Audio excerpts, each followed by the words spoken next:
Hello friends, welcome to polytechnic पाठशाला। आज हम लोग थ्योरी ऑफ मशीन का रिवीजन क्लास में चैप्टर आपका फोर्थ देखने जा रहे हैं, पावर ट्रांसमिशन। पावर ट्रांसमिशन में आपके तीन पार्ट हैं, ठीक है। एक है बेल्ट ड्राइव, ठीक है, यानी बेल्ट ड्राइव क्या होता है, बेल्ट एंड पुली ड्राइव एक तरह से कह सकते हैं। दूसरा है आपका गियर ड्राइव, ठीक है, गियर और गियर ट्रेन्स उसमें आते हैं। और तीसरा आपका चेन ड्राइव, ठीक है। तो आपको कहा जाए तो ज़्यादा इम्पोर्टेंट जो है बेल्ट एंड पुली और गियर गियर ट्रेन है, ठीक है। और चेन ड्राइव जो है उतना इंपॉर्टेंट नहीं है, तो चेन ड्राइव हम यहाँ पे कवर भी नहीं कराएंगे, ठीक है। चेन ड्राइव आप पढ़ लेंगे, बहुत छोटा सा उसमें कम है कि introduction to chain drive. Chain drive होता क्या है और उसके क्या लाभ हानियाँ हैं, कुछ टर्मिनोलॉजी है, वो आप अगर किसी को पढ़ना होगा पढ़ लेंगे। लेकिन हम लोग स्पेशली यहाँ पे बेल्ट ड्राइव, बेल्ट एंड पुली और गियर ट्रेन्स के बारे में पढ़ेंगे। तो शुरुआत करते हैं सबसे पहले introduction to belt and rope drive. सबसे पहला टॉपिक आपके सिलेबस में ही है, introduction to belt and rope drive, ठीक है, यानी बेल्ट और रोप ड्राइव का परिचय। तो बेल्ट ड्राइव क्या होता है, बेल्ट ड्राइव या रोप ड्राइव के अंतर्गत एक शाफ्ट पर बेल्ट या रोप तथा पुली की सहायता से पावर ट्रांसमिशन किया जाता है, ठीक है। पावर ट्रांसमिशन अमाउंट निम्न फैक्टर पर निर्भर करता है। ये सभी फिगर से अभी हम लोग सब लोग देखेंगे, सब इसको देखेंगे आगे जैसे बढ़ते जाएंगे, ठीक है। हम चाहते जल्दी पूरा हो, तो जल्दी के लिए आपको थोड़ा सा पेशेंस भी रखना होगा, ठीक है। जैसे हम चलाते चल रहे हैं, आपको जैसे आगे बढ़ाते चल रहे हैं वैसे बढ़ते चलिए, आप लोग सीखते चलेंगे, ठीक है ना। जल्दी भी हो जाएगा और सीख भी लेंगे पूरा चीज, ठीक है। तो इसे बेल्ट, पहला है बेल्ट के वेग पर निर्भर करता है, दूसरा है पुली पर लिपटे बेल्ट के तनाव पर निर्भर करता है, बेल्ट तथा स्मॉलर पुली यानी छोटी पुली के आर्क ऑफ कांटेक्ट पर निर्भर करता है। अभी तक अगर नहीं पता आर्क ऑफ कांटेक्ट, आगे पता चल जाएगा, ठीक है।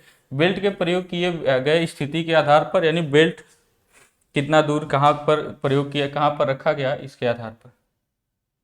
उसके बाद है selection of belt drive. Belt drive का सिलेक्शन, चुनाव कैसे करते हैं, तो चुनाव का रीजन है बेल्ट ड्राइव के सिलेक्शन के लिए निम्न फैक्टर महत्वपूर्ण है। पहला, speed of the driving and driven shaft, यानी कि चालक और चलित शाफ्ट के चाल पर, ठीक है। दूसरा, स्पीड ऑफ रिडक्शन रेशियो, ये रिडक्शन रेशियो क्या आगे देखेंगे। पावर टू बी ट्रांसमिटेड, पारित की जाने वाली शक्ति पर, ठीक है, तथा centre distance between the shaft, यानी शाफ्टों के केंद्रों के बीच की दूरी पर, ठीक है। ये सभी चीज़ों पर निर्भर करेगा। और साथ ही साथ शाफ्ट लेआउट पर, ठीक है, पांचवा पॉइंट आपका शाफ्ट लेआउट पर। छठा पॉइंट है स्पेस अवेलेबल, यानी उपलब्ध स्थान पर। और सातवां है आपका सर्विस कंडीशन पर, ठीक है। तो आपको यहाँ पे दिख रहा होगा। अब टाइप्स ऑफ बेल्ट, ये इंपॉर्टेंट टॉपिक है आपका। टाइप्स ऑफ बेल्ट, बेल्ट कितने प्रकार के होते हैं, तो एक होता है फ्लैट बेल्ट, ठीक है। फ्लैट बेल्ट कुछ ऐसा होता है, जो कुछ भी इसके बारे में लिखना आप लिख सकते हैं। देखिए, रेक्टेंगुलर क्रॉस सेक्शन का होता है, ऐसे फिगर में बनाएंगे। फिगर इंपॉर्टेंट है, तो फिगर पहले ऐसे आपको बनाना होगा, ठीक है। ये पुली है और इसके ऊपर बेल्ट है, ठीक है।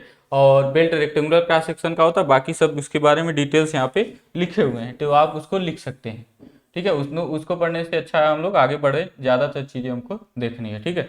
उसके बाद दूसरा है कि आपका बेल्ट, वी बेल्ट, ठीक है। वी बेल्ट कैसा होता है, तो कुछ इस ट्रेपोजाइडल क्रॉस सेक्शन का होता है, ठीक है।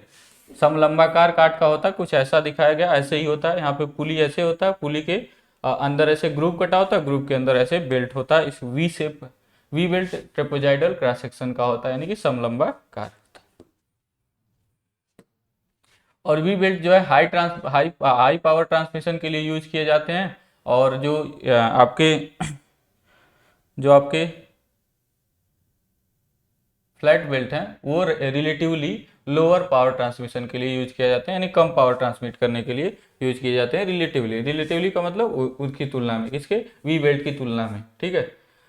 और रोप या फिर सर्कुलर बेल्ट क्या होता है, रोप या सर्कुलर बेल्ट कैसा होता है, सर्कुलर क्रॉस सेक्शन का होता है, जैसे ऐसे यहाँ पे दिखाया गया, ठीक है। इसको सर्कुलर बेल्ट या रोप कहते हैं, ठीक है। ऐसे पुली है, यहाँ पे पुली है, उसके ऊपर क्या है, ऐसे बेल्ट लगा होगा, मतलब रस्सा ही है एक तरह से, ठीक है। सर्कुलर क्रॉस सेक्शन का होता है, उसी को हम लोग, जो रस्सा सर्कुलर क्रॉस सेक्शन का होता है उसी को हम लोग सर्कुलर बेल्ट भी कहते हैं, ठीक है। इसके बारे में भी लिखा हुआ है यहाँ पे सारी चीजें, इसको समझने में कोई दिक्कत नहीं आएगी जब आप पढ़ेंगे तो, ठीक है।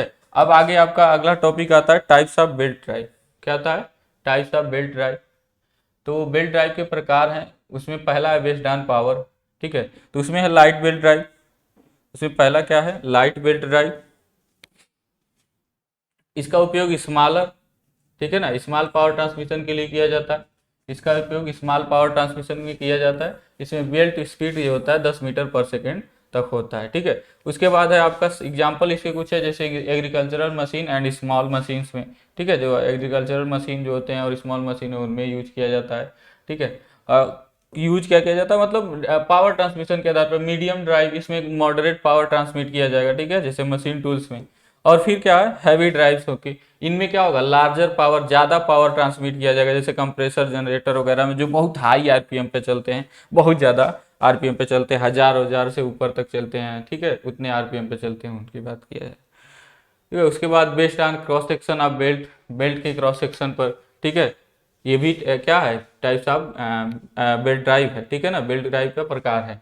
तो इसमें based on cross section of the belt, जैसे फ्लैट बेल्ट ड्राइव तो बिल्कुल आपको दिखा है, फ्लैट बेल्ट जिसमें यूज होगा, जिसमें आपका फ्लैट बेल्ट यूज होगा। अभी हमने देखा फ्लैट बेल्ट, वी बेल्ट, और क्या देखा, फ्लैट बेल्ट, वी बेल्ट और सर्कुलर बेल्ट। जो फ्लैट मतलब बेल्ट जिसमें यूज होता है वो फ्लैट बेल्ट ड्राइव कहलाता है, और जिसमें वी बेल्ट यूज होता है उसे वी बेल्ट ड्राइव कहते हैं। ठीक है, जैसे यहाँ पे देखिए, यहाँ पे सारी चीजें लिखी हुई हैं। ठीक है, अब चाहे तो पढ़ सकते हैं, लिख सकते हैं जल्दी जल्दी में। ठीक है, उसके बाद बात करते हैं अगला पॉइंट, उसी में based on wrapping of belt drive. Belt drive based on wrapping of belt and pulley, यानी बेल्ट और पुली कैसे रैप्ड है, मतलब एक दूसरे पर कैसे लिपटे हुए हैं, उसके आधार पर होता है। तो उसमें होता है ओपन बेल्ट ड्राइव, ये समझना बहुत जरूरी है। ओपन बेल्ट ड्राइव में ऐसे जो है क्या होता है, इसके चारों ओर ऐसे जो है आपका बेल्ट रुका होता है, और इसमें जो डायरेक्शन ऑफ मोशन होता है, मतलब दोनों का जो गति का दिशा, जैसे इसका इधर की ओर दिशा है तो इस उसी उसी मतलब डायरेक्शन में रोटेशन दूसरे का भी होता है, मतलब इसका क्लॉकवाइज है तो इसका भी क्लॉकवाइज होगा। अगर ये ड्राइवर पुली है, ठीक है, अगर ये ड्राइवर पुली है तो ये वाला जो साइड होगा, अगर ऐसे रोटेशन कर रहा है तो नीचे वाला यही साइड जो होता है टाइट साइड होता है। टाइट साइड का मतलब ये तना पक्ष है, यानी इसमें तनाव ज्यादा होता है। इसमें तनाव मतलब बेल्ट के इस हिस्से में तनाव ज्यादा होता है, ये स्लैक साइड है। ठीक है, इसमें जो है तनाव कम होता है। ठीक है, ये ढीला पक्ष हिंदी में बोलते हैं। और जान लीजिए अगर ये नहीं होगा तो आपका बेल्ट ड्राइव चलेगा भी नहीं। ठीक है ना, दोनों में अंतर होना ही चाहिए, टाइट साइड और स्लैक साइड में टेंशन में डिफरेंस होगा तभी ये मोशन कर भी पाएगा। ठीक है, और ये ड्राइव ड्रिवन पुली है, ये ड्रिवन पुली है। तो ये होता है आपका कैसा, ओपन बेल्ट ड्राइव। अब क्रॉस बेल्ट ड्राइव एक होता है, तो क्रॉस बेल्ट ड्राइव देखेंगे यहाँ पे आगे आपको दिखाते हैं। यहाँ पे देखिए कैसे लिखा गया है सारा डेफिनेशन। क्रॉस बेल्ट ड्राइव यहाँ पे कुछ है आपके सामने, दिखाते हैं हम।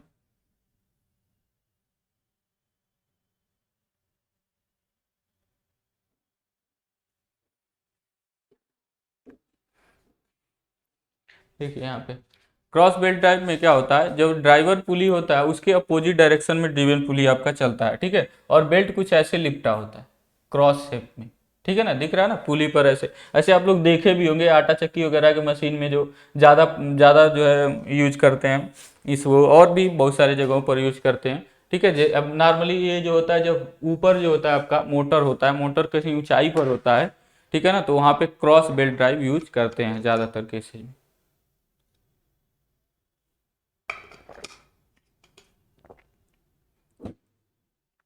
ठीक है, तो यहाँ पे देखिए ये जो रोटेशन होगा, ड्राइवर पुली का रोटेशन अगर क्लॉकवाइज है तो जो ड्रिवन पुली होगा उसका एंटी क्लॉकवाइज होगा। टाइट साइड कौन सा होगा, ये वाला टाइट साइड होगा। ध्यान से देखिए, ये ऐसे रोटेशन कर रहा है ना, तो ये ड्राइवर है। सबसे पहले बात ये ध्यान देना है, ड्राइवर और ड्रिवन के आधार पर ही।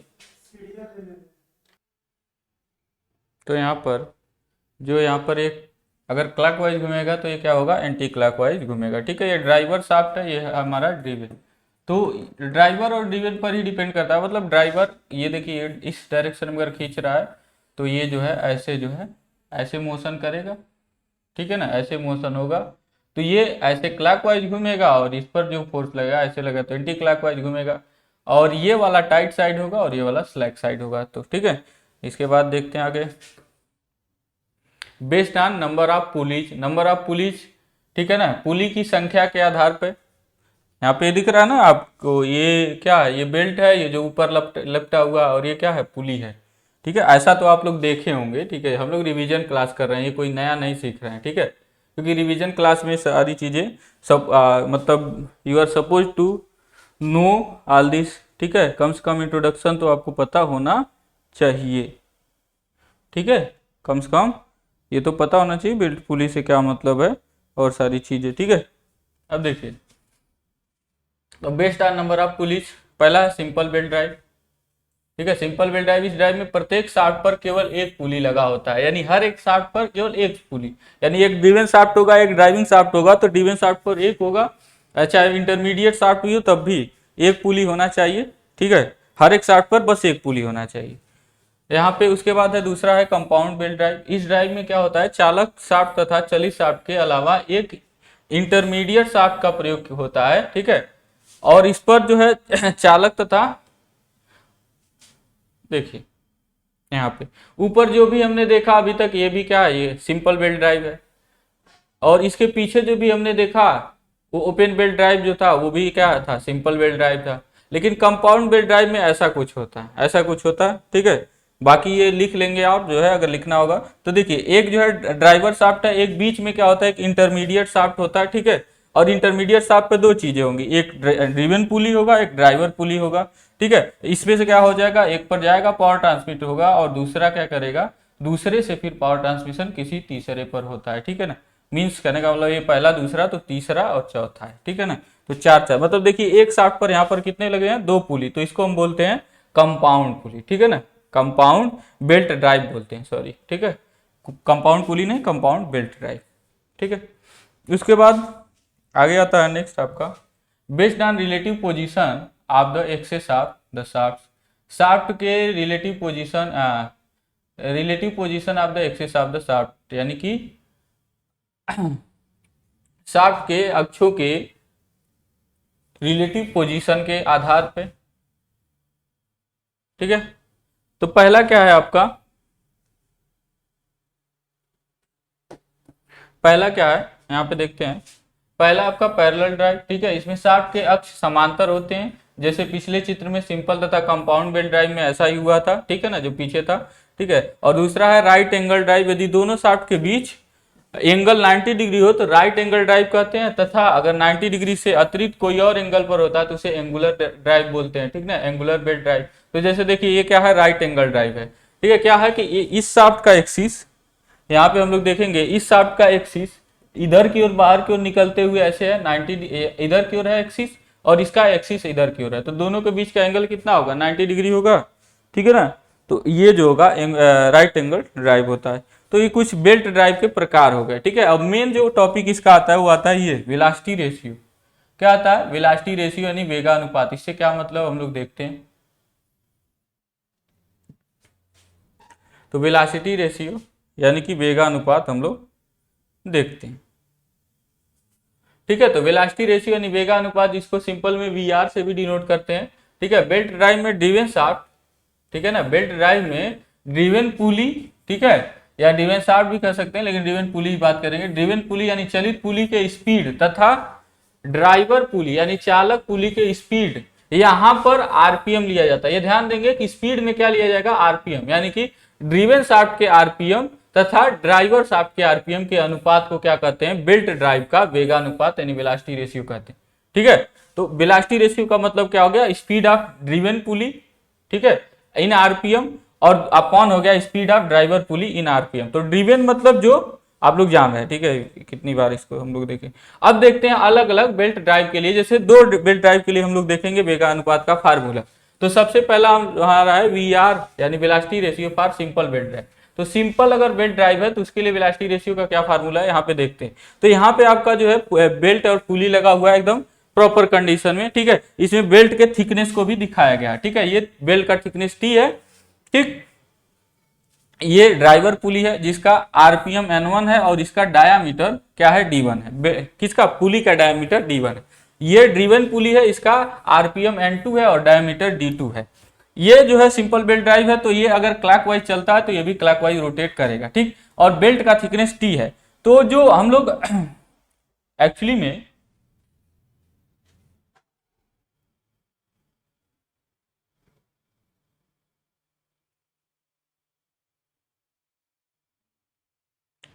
तो यहाँ पर हम लोग आगे देखते हैं ड्राइवर पुली। ठीक है, तो ड्राइवर पुली और ये ड्रिवेन पुली। ठीक है, बेल्ट का थिकनेस ये टी है। अब जो है जहाँ पे N1 N2 सब बता ही दिया हमने क्या है, ऐसे है। अब जो वेलोसिटी रेशियो जब हम कैलकुलेट करेंगे इसका, तो हम लोग देखते हैं फार्मूले पर।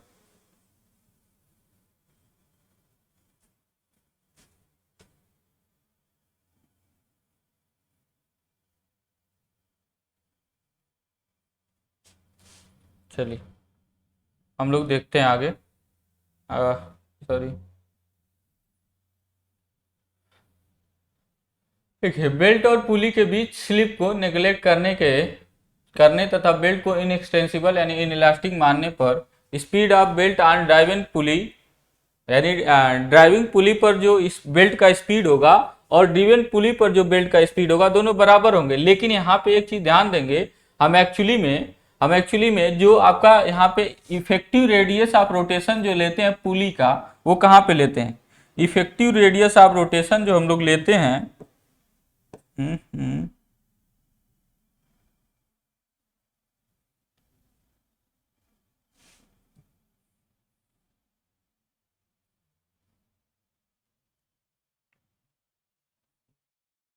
जो इफेक्टिव रेडियस ऑफ रोटेशन हम लोग लेते हैं वो कहाँ पे लेते हैं, half the thickness of the belt, यानी बेल्ट के आधा, मीन या फिर कह लीजिए मीन जो है, जो लाइन है, ठीक है, उस पर लेते हैं। ठीक है, तो यहाँ पे क्या लेंगे, हमारा जो इफेक्टिव रेडियस ऑफ रोटेशन जो लेंगे, यानी कि क्योंकि हम लोग जानते हैं लीनियर वेलोसिटी का फार्मूला क्या होता है, पाई डी एन ओवर 60 होता है। ठीक है ना, तो इफेक्टिव रेडियस ऑफ रोटेशन या इफेक्टिव डायामीटर ऑफ रोटेशन ये है। ठीक है ना, तो ये जो डायामीटर लेंगे वो पूरा यहाँ से यहाँ तक लेंगे। ठीक है, तो यहाँ से ले करके और यहाँ तक लेंगे। ठीक है ना, केवल इसका डायामीटर नहीं लेंगे। तो इसीलिए यहाँ पे देखिए ध्यान से, यहाँ पे जब यहाँ पे हम लोग लगाएंगे speed of belt on the driving pulley sorry, और is equal to speed of belt on the driven pulley, बराबर होना चाहिए। तो यहाँ से हमने लिया पाई D1। ठीक है ना, और देखिए 2 इंटू टी बाई टू, ये 2 इंटू टी बाई टू क्यों लिया, क्योंकि ऊपर भी t/2 और नीचे भी t/2, तो दोनों को मिला के क्या हो जाएगा 2, यानी 2 से 2 कट जाएगा, तो एक तरह से क्या हो जाएगा D1 प्लस ये t है। ठीक है, वो तो हो जाएगा फाइनली, अभी देख लेंगे हम लोग, कोई बात नहीं है। तो वही है पाई DN ओवर 60 होना चाहिए, और यहाँ पर भी पाई DN ओवर 60 होना चाहिए। तो 60 से 60 काट दिया हमने, खत्म करिए। ठीक है, करिए खत्म इसको, पाई से पाई यहाँ भी कट जाएगा। ठीक है, और हमको क्या निकालना है एक्चुअली में, हमको वेलोसिटी रेशियो से मतलब क्या है, वेलोसिटी रेशियो से मतलब है कि ड्रिवेन पुली का आरपीएम अपॉन ड्राइवर पुली का आरपीएम। तो ड्रिवेन पुली का आरपीएम N2 है, ड्राइवर पुली का N1 है, तो N2 अपॉन N1 निकाल लेंगे तो क्या हो जाएगा D1 प्लस, ये 2 से 2 कट जाएगा, तो क्या हो जाएगा 2 से 2 कटेगा तो D1 plus T upon D2 plus T. ठीक है, तो यहाँ से हो जाएगा N2 upon N1 is equal to D1 plus T upon D2 plus T, यानी कि वेलोसिटी रेशियो का फार्मूला होता है N2 upon N1 is equal to D1 plus T upon D2 plus T. ठीक है, जहां पे टी क्या है, आपका थिकनेस है, किसका, बेल्ट का थिकनेस है। अगर बेल्ट के थिकनेस को नेग्लेक्ट कर देते हैं आप, मतलब नहीं लिया जाता, अगर बेल्ट का थिकनेस नेग्लेक्ट किया जाता है तो आपका क्या हो जाएगा, सिंपली D1 अपॉन D2 हो जाएगा वेलोसिटी रेशियो। वही बात करते हैं जब कंपाउंड बेल्ट ड्राइव की बात करेंगे, तो यहाँ पे देखिए ये यहाँ पे 2 जगह आ जाता है। ये पहले इन दोनों का कॉम्बिनेशन देखते हैं, मान लीजिए 1 है और ये 2 है, तो इन दोनों का कॉम्बिनेशन देखेंगे तो पहला ड्राइवर है, दूसरा ड्रिवेन है। फिर यहाँ पे इन दोनों का कॉम्बिनेशन देखेंगे तो तीसरा ड्राइवर है और चौथा ड्रिवेन है। ठीक है, तो उस आधार पे हम लोग ऐसे कुछ देखते हैं, यहाँ पे देखिएगा ध्यान से। उस आधार पे पुलियों के प्रथम जोड़े के लिए वेगानुपात क्या होगा, N2 अपॉन N1 हो जाएगा, पीछे जो फार्मूला देखा उसी के आधार पे। तो वही चीज हम कर रहे हैं, पहला और दूसरा जब लेंगे तो दूसरा ड्रिवेन है और पहला ड्राइवर है, तो N2 अपॉन N1 क्या हो जाएगा, D1 plus T upon D2 plus T हो गया। ठीक है, ये तो हो गया। फिर दूसरे पेयर के लिए, दूसरे पेयर यानी तीसरा और चौथे के लिए, तो चौथा ड्रिवेन है और तीसरा ड्राइवर है, तो N4 अपॉन N3 कर लेंगे, D3 plus T upon D4 into T. अब इन दोनों को क्या करिए, दोनों समीकरणों को 1 और 2 का गुणा करा दीजिए। ठीक है, तो लेफ्ट हैंड साइड का लेफ्ट हैंड साइड में गुणा होगा, राइट हैंड साइड का राइट हैंड साइड में होगा। तो जैसे हमने कराया तो N2 upon N1 into N4 upon N3 जो हो गया, इस इतने का गुणे के बराबर हो गया। अब यहाँ पे हम लोग जानते हैं कि जब दूसरा वाला और तीसरा वाला पुली, दूसरा और तीसरा सेम शाफ्ट पर जुड़े हुए हैं, तो सेम शाफ्ट पर जब जुड़े हुए हैं तो आरपीएम दोनों का क्या होना चाहिए, सेम होना चाहिए, क्योंकि वो जो शाफ्ट होगा वो सेम आरपीएम से रोटेट करेगा, तो उससे जुड़े हुए जो भी चीजें होंगी वो भी उतनी ही आरपीएम से रोटेट करेंगे।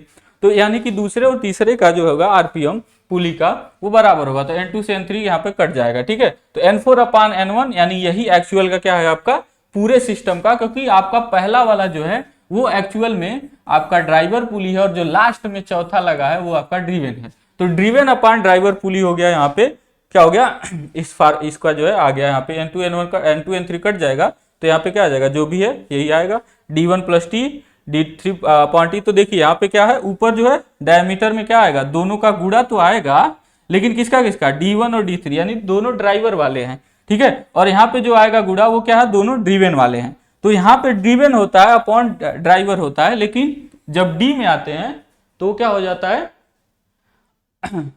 डी में आते हैं तो क्या हो जाता है ड्राइवर अपॉन ड्रिवेन हो जाता है, ठीक है। अब देखते हैं हम लोग, तो वेलोसिटी रेशियो का फार्मूला हो गया। अगर बेल्ट के थिकनेस को नेग्लेक्ट करेंगे तो क्या हो जाएगा सिंपली D1 इंटू D3 या D2 इंटू D4, ठीक है। अब जो है आगे देखते हैं हम लोग। अब अगला टॉपिक जो है बहुत इंपॉर्टेंट है, स्लिप ऑन बेल्ट, ठीक है। बेल्ट पर स्लिप का क्या मतलब है, तो स्लिप ये पिछली बार पूछा हुआ था, स्लिप और क्रिप दोनों चीजें, ठीक है। तो इस चीज को ध्यान से पढ़िएंगे क्योंकि ये इंपॉर्टेंट है स्लिप और क्रिप। तो स्लिप ऑन बेल्ट यानी बेल्ट पर फिसलन क्या होता है, ठीक है। स्लिप का मतलब होता है फिसलन और क्रिप का मतलब होता है सरकन, ठीक है। इन दोनों चीजों को हम लोग देखते हैं। तो स्लिप ऑन बेल्ट यानी बेल्ट पर फिसलन, जैसा कि हम जानते हैं कि किसी बेल्ट और पुली के बीच फ्रिक्शनल ग्रिप के कारण एक शाफ्ट से दूसरे शाफ्ट पर पावर ट्रांसमिशन होता है, ठीक है। कभी अपर्याप्त फ्रिक्शनल ग्रिप के कारण बेल्ट और पुली के लीनियर वेलोसिटी में अंतर आ जाता है, ठीक है, जिसे हम क्या बोलते हैं स्लिप कहते हैं। तो बेल्ट के क्या हो गया लीनियर वेलोसिटी में जो अंतर आ रहा है पुली और बेल्ट के लीनियर वेलोसिटी में अंतर, उसी को हम लोग क्या बोलते हैं स्लिप कहते हैं। स्लिप के कारण ड्रिवेन पुली का आरपीएम कम हो जाता है, जिससे क्या होता है पावर ट्रांसमिशन कम हो जाता है तथा चालन का वेगानुपात यानी ड्राइव का वीआर भी कम हो जाता है, ठीक है। तो इसका मतलब क्या है समझेंगे हम लोग ध्यान से, अभी आगे बताएंगे जब फार्मूला डिराइव कराएंगे तो पूरी बात वहां पे बता देंगे, जो भी आपको अगर दिक्कत आ रहा होगा तो क्लियर हो जाएगा, ठीक है, परेशान नहीं होंगे। स्लिप होने के क्या क्या कारण है, तो पहला है कि अधिक समय तक एक ही पट्टे पर पुली का प्रयोग करने के कारण संपर्क सतह घिस जाती है, जिसके कारण पट्टे व पुली के बीच घर्षण कम हो जाता है, ठीक है। इसका घर्षण क्योंकि जो मेनली आपका यहाँ पे पावर ट्रांसमिशन हो रहा है एक बेल्ट से दूसरे एक शाफ्ट से दूसरे शाफ्ट पर जो पावर का ट्रांसमिशन बेल्ट पुली के माध्यम से हो रहा है वो मेनली क्या हो रहा है बेल्ट और पुली के बीच जो फ्रिक्शनल रेजिस्टेंस है उसी के कारण हो रहा है, ठीक है ना, तो वो कम नहीं होना चाहिए। अगला है कि बेल्ट ड्राइव द्वारा अधिक गति पर शक्ति पारेषण के कारण बेल्ट पुली के मध्य एयर गैप आ जाता है, ठीक है। तो अधिक जो है गति पर अगर शक्ति पारेषण होगा तो जाहिर सी बात है कि क्या हो सकता है बहुत हाई स्पीड पे चलेगा तो बेल्ट और पुली के बीच कुछ गैपिंग आ जाएगा। गैपिंग आ जाने से जो एक्चुअल में लीनियर वेलोसिटी, समझिए इस चीज को, यहाँ पे देखिए ये आप बेल्ट लगा हुआ है ये पुली है, ठीक है। तो ये एक होगा पुली का लीनियर वेलोसिटी, ठीक है ना, किसका लीनियर वेलोसिटी पुली का, जो कि आपका इस पॉइंट का लीनियर वेलोसिटी, और बेल्ट भी चल रहा होगा तो बेल्ट का लीनियर वेलोसिटी भी होगा। तो ये दोनों जब बराबर होंगे तब स्लिप नहीं होगा, लेकिन इन्हीं दोनों में अंतर आ जाता है तभी स्लिप होता है, ठीक है ना। यानी जो है इस बेल्ट का जो आरपीएम है घट जाता है, क्यों घट जाएगा, सॉरी लीनियर वेलोसिटी घट जाएगी, क्यों घटेगा, घटने का रीजन जो है वो ये है कि इन दोनों के बीच अच्छा ग्रिप काम नहीं कर रहा है, यानी फ्रिक्शन सही से काम नहीं कर रहा है, या फिर उन दोनों के बीच कांटेक्ट सही से नहीं है। वही चीज यहां पर भी है, ठीक है ना, जिससे क्या होता है फ्रिक्शनल ग्रिप कम हो जाता है एयर गैप आ जाने से, ठीक। उसके बाद तीसरा चीज बेल्ट द्वारा परमिसिबल लिमिट से ज्यादा पावर ट्रांसमिशन के कारण पट्टे की लंबाई में वृद्धि हो जाती है। पट्टा इस लंबाई में वृद्धि को प्रत्येक चक्कर में क्या करता है एडजस्ट करता है, जिसके कारण पुली के ऊपर फिसलता है। बेल्ट जो क्या होता है पुली के ऊपर फिसलता है, पुली के ऊपर तभी फिसलेगा जब उसका लीनियर वेलोसिटी पुली के लीनियर वेलोसिटी से कम हो, ठीक है। और ये मतलब ये जो भी हमने देखा ये सभी क्या है कारण है स्लिप के। स्लिप क्या है ऊपर बताया गया, पहले हेडिंग में हमने बताया स्लिप का मतलब क्या है, ठीक है। उसके बाद यहाँ पे बताया कि स्लिप के क्या क्या कारण हो सकते हैं, किसके कारण स्लिप होता है। अब देखेंगे हम लोग कि स्लिप होने के कारण वेलोसिटी रेशियो यानी वेगानुपात पर क्या प्रभाव पड़ता है, और ये सबसे इंपॉर्टेंट चीज है, ठीक है। स्लिप के कारण वेलोसिटी रेशियो का प्रभाव, ठीक है। वेगानुपात पर प्रभाव क्या होगा। ठीक है, effect of slip on VR यानी वेलोसिटी रेशियो, वेगानुपात पर स्लिप का प्रभाव। तो स्लिप के कारण ड्राइविंग शाफ्ट पर बेल्ट का स्पीड डिक्रीज हो जाता है। जैसी बात है, क्या है, स्लिप के कारण ड्राइविंग शाफ्ट पर जो है बेल्ट का स्पीड डिक्रीज हो जाता है, जिससे ड्रिवन शाफ्ट पर का स्पीड कम हो जाता है। जाहिर सी बात है, हमने क्या बोला कि ये ड्राइवर है, ठीक है, ड्राइवर पुली है, ये ड्रिवन पुली है, यहाँ पे लगा हुआ है बेल्ट। अब स्लिप होगा तो क्या होगा, यहाँ पर जो लीनियर वेलोसिटी एक्चुअली में होगा वो यहाँ पे नहीं जा पाएगा, कुछ कम ही यहाँ पे पहुंचेगा, ठीक है, इस बेल्ट पर। तो उसके कारण जब कम पहुंचेगा तो यहाँ पर जब वेग कम पहुंचेगा तो यहाँ पर भी वेग कम पहुंचेगा, और जब यहाँ पर भी अगर मान लीजिए स्लिप हो, इस बेल्ट और पुली के बीच भी स्लिप हो, तो वो जो लीनियर वेलोसिटी है वो इस पुली पर नहीं पहुंच पाएगा प्रॉपर। तो क्या होगा, दोनों जगह क्या हो रहा है, वेग में हमेशा अंतर, कुछ न कुछ अंतर आने से क्या हो रहा है, यहाँ पे क्या होगा, वेलोसिटी रेशियो घटेगा, घटेगा ही घटेगा, यानी पावर का कम ट्रांसमिशन होगा। जितना हम लोग चाहते हैं वेग का ट्रांसमिशन होना एक जगह से दूसरे जगह, उतना नहीं होगा, कम ही होगा। ठीक है ना, एक सेकेंड, यहाँ पर हम लोग, यहाँ पे क्या माना गया है, ω1 is equal to driving shaft का एंगुलर वेलोसिटी, ठीक है, और ω2 ड्रिवन शाफ्ट का एंगुलर वेलोसिटी, और S1 जो है ड्राइविंग पुली और बेल्ट के बीच परसेंटेज स्लिप, यानी कितना परसेंट स्लिप होता है, ठीक है, और S2 क्या है, ड्रिवन पुली और बेल्ट के बीच का परसेंटेज स्लिप है, ठीक है। S इज इक्वल टू क्या है, टोटल परसेंटेज स्लिप। अब देखिए अब यहाँ पे पेरिफेरल वेलोसिटी यानी पेरिफेरल मतलब परिधि वेग निकालेंगे किसका, स्पीड ऑफ ड्राइविंग पुली का जब परिधि वेग निकालेंगे ओमेगा इंटू आर के बराबर होता है, हम लोग जानते हैं, ठीक है। तो ओमेगा इंटू आर होगा, तो ओमेगा इंटू आर, ओमेगा ठीक है, ω1 हो गया पहले का, आर कितना लेंगे, तो d1 प्लस टी अपॉन 2 लेंगे। अभी हमने बताया इफेक्टिव रेडियस ऑफ रोटेशन हमारा क्या रहता है, सेंटर रहता है, ठीक है। तो अभी मान लिया कि ये जो है इतना जो है एक्चुअली में मतलब आइडियल केस में होना चाहिए, लेकिन speed of belt on driving pulley, ठीक है, अब बेल्ट का जो स्पीड होगा वो कितना होगा, तो क्योंकि स्लिप हो रहा है, ठीक है, S1% क्या हो जा रहा है, स्लिप हो जा रहा है। तो अगर आपको घटाना हो, जैसे हम कह रहे हैं कि अगर मान लीजिए कि 100% पहले ये होगा एक्चुअली में 100% वेलोसिटी, लेकिन स्लिप होने के कारण वेलोसिटी घटता है, तो वही परसेंटेज स्लिप मान लीजिए कह रहे हैं कि 20% अगर घटता है, 20% स्लिप है, तो इसका मतलब क्या हो गया, 80% होगा, यानी वही किया गया कि 100 माइनस S1 अपॉन 100 कर लिया गया। तो फ्रैक्शन में करेंगे तो वही चीज, मतलब 20% को या 80% को आप जब फ्रैक्शन में लिखेंगे तो 80/100 होगा, यानी 100 माइनस 20/100। तो वही चीज यहाँ पे लिखा गया। तो speed of belt on driving pulley, यानी वही चलित पुली पर, ड्राइविंग पुली पर ही जो बेल्ट का स्पीड होगा वो इतने के बराबर होगा, यानी कि ये मतलब ड्राइविंग पुली का वेग है, और ये क्या है, बेल्ट, उस पर लगने वाले बेल्ट का वेग है। इसके बाद अब देखते हैं हम लोग आगे,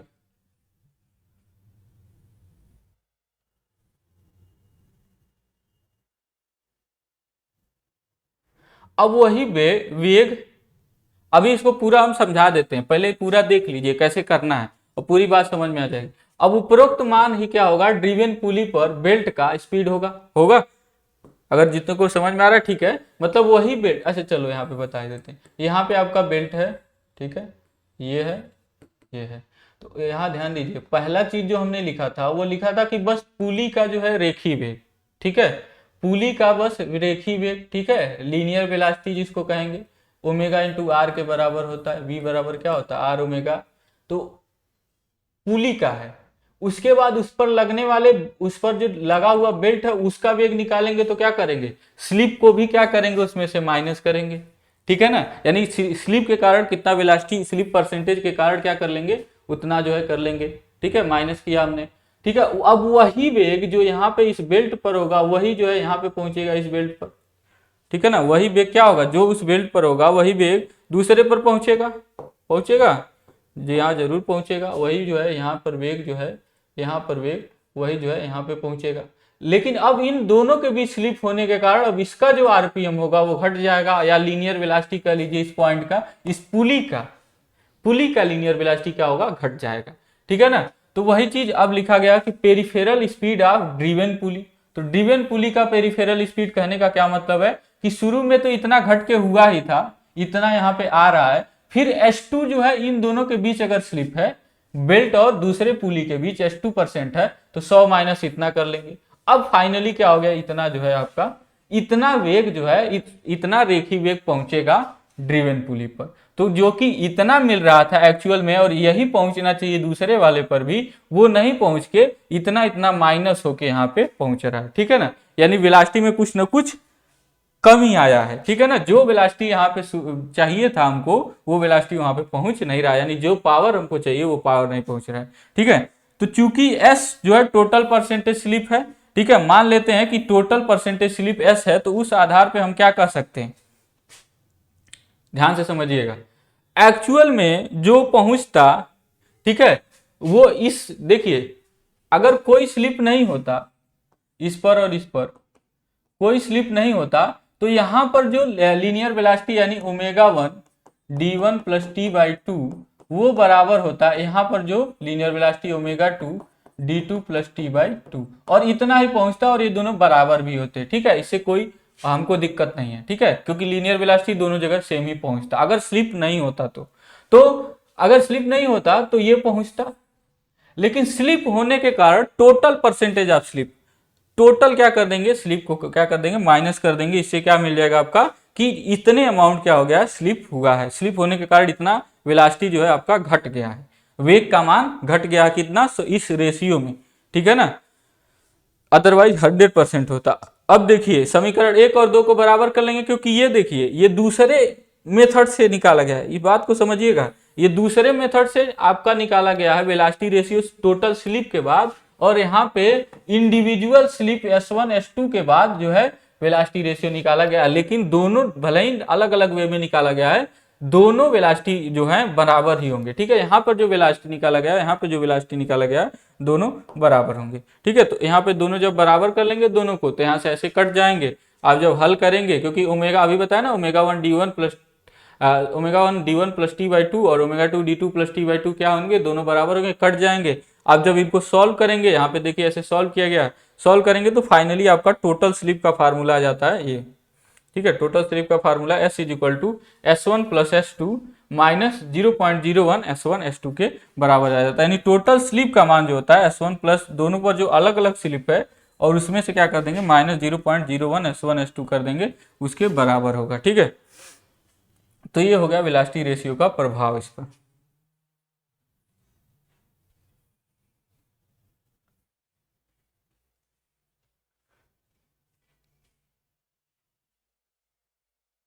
अब यहाँ पे देखते हैं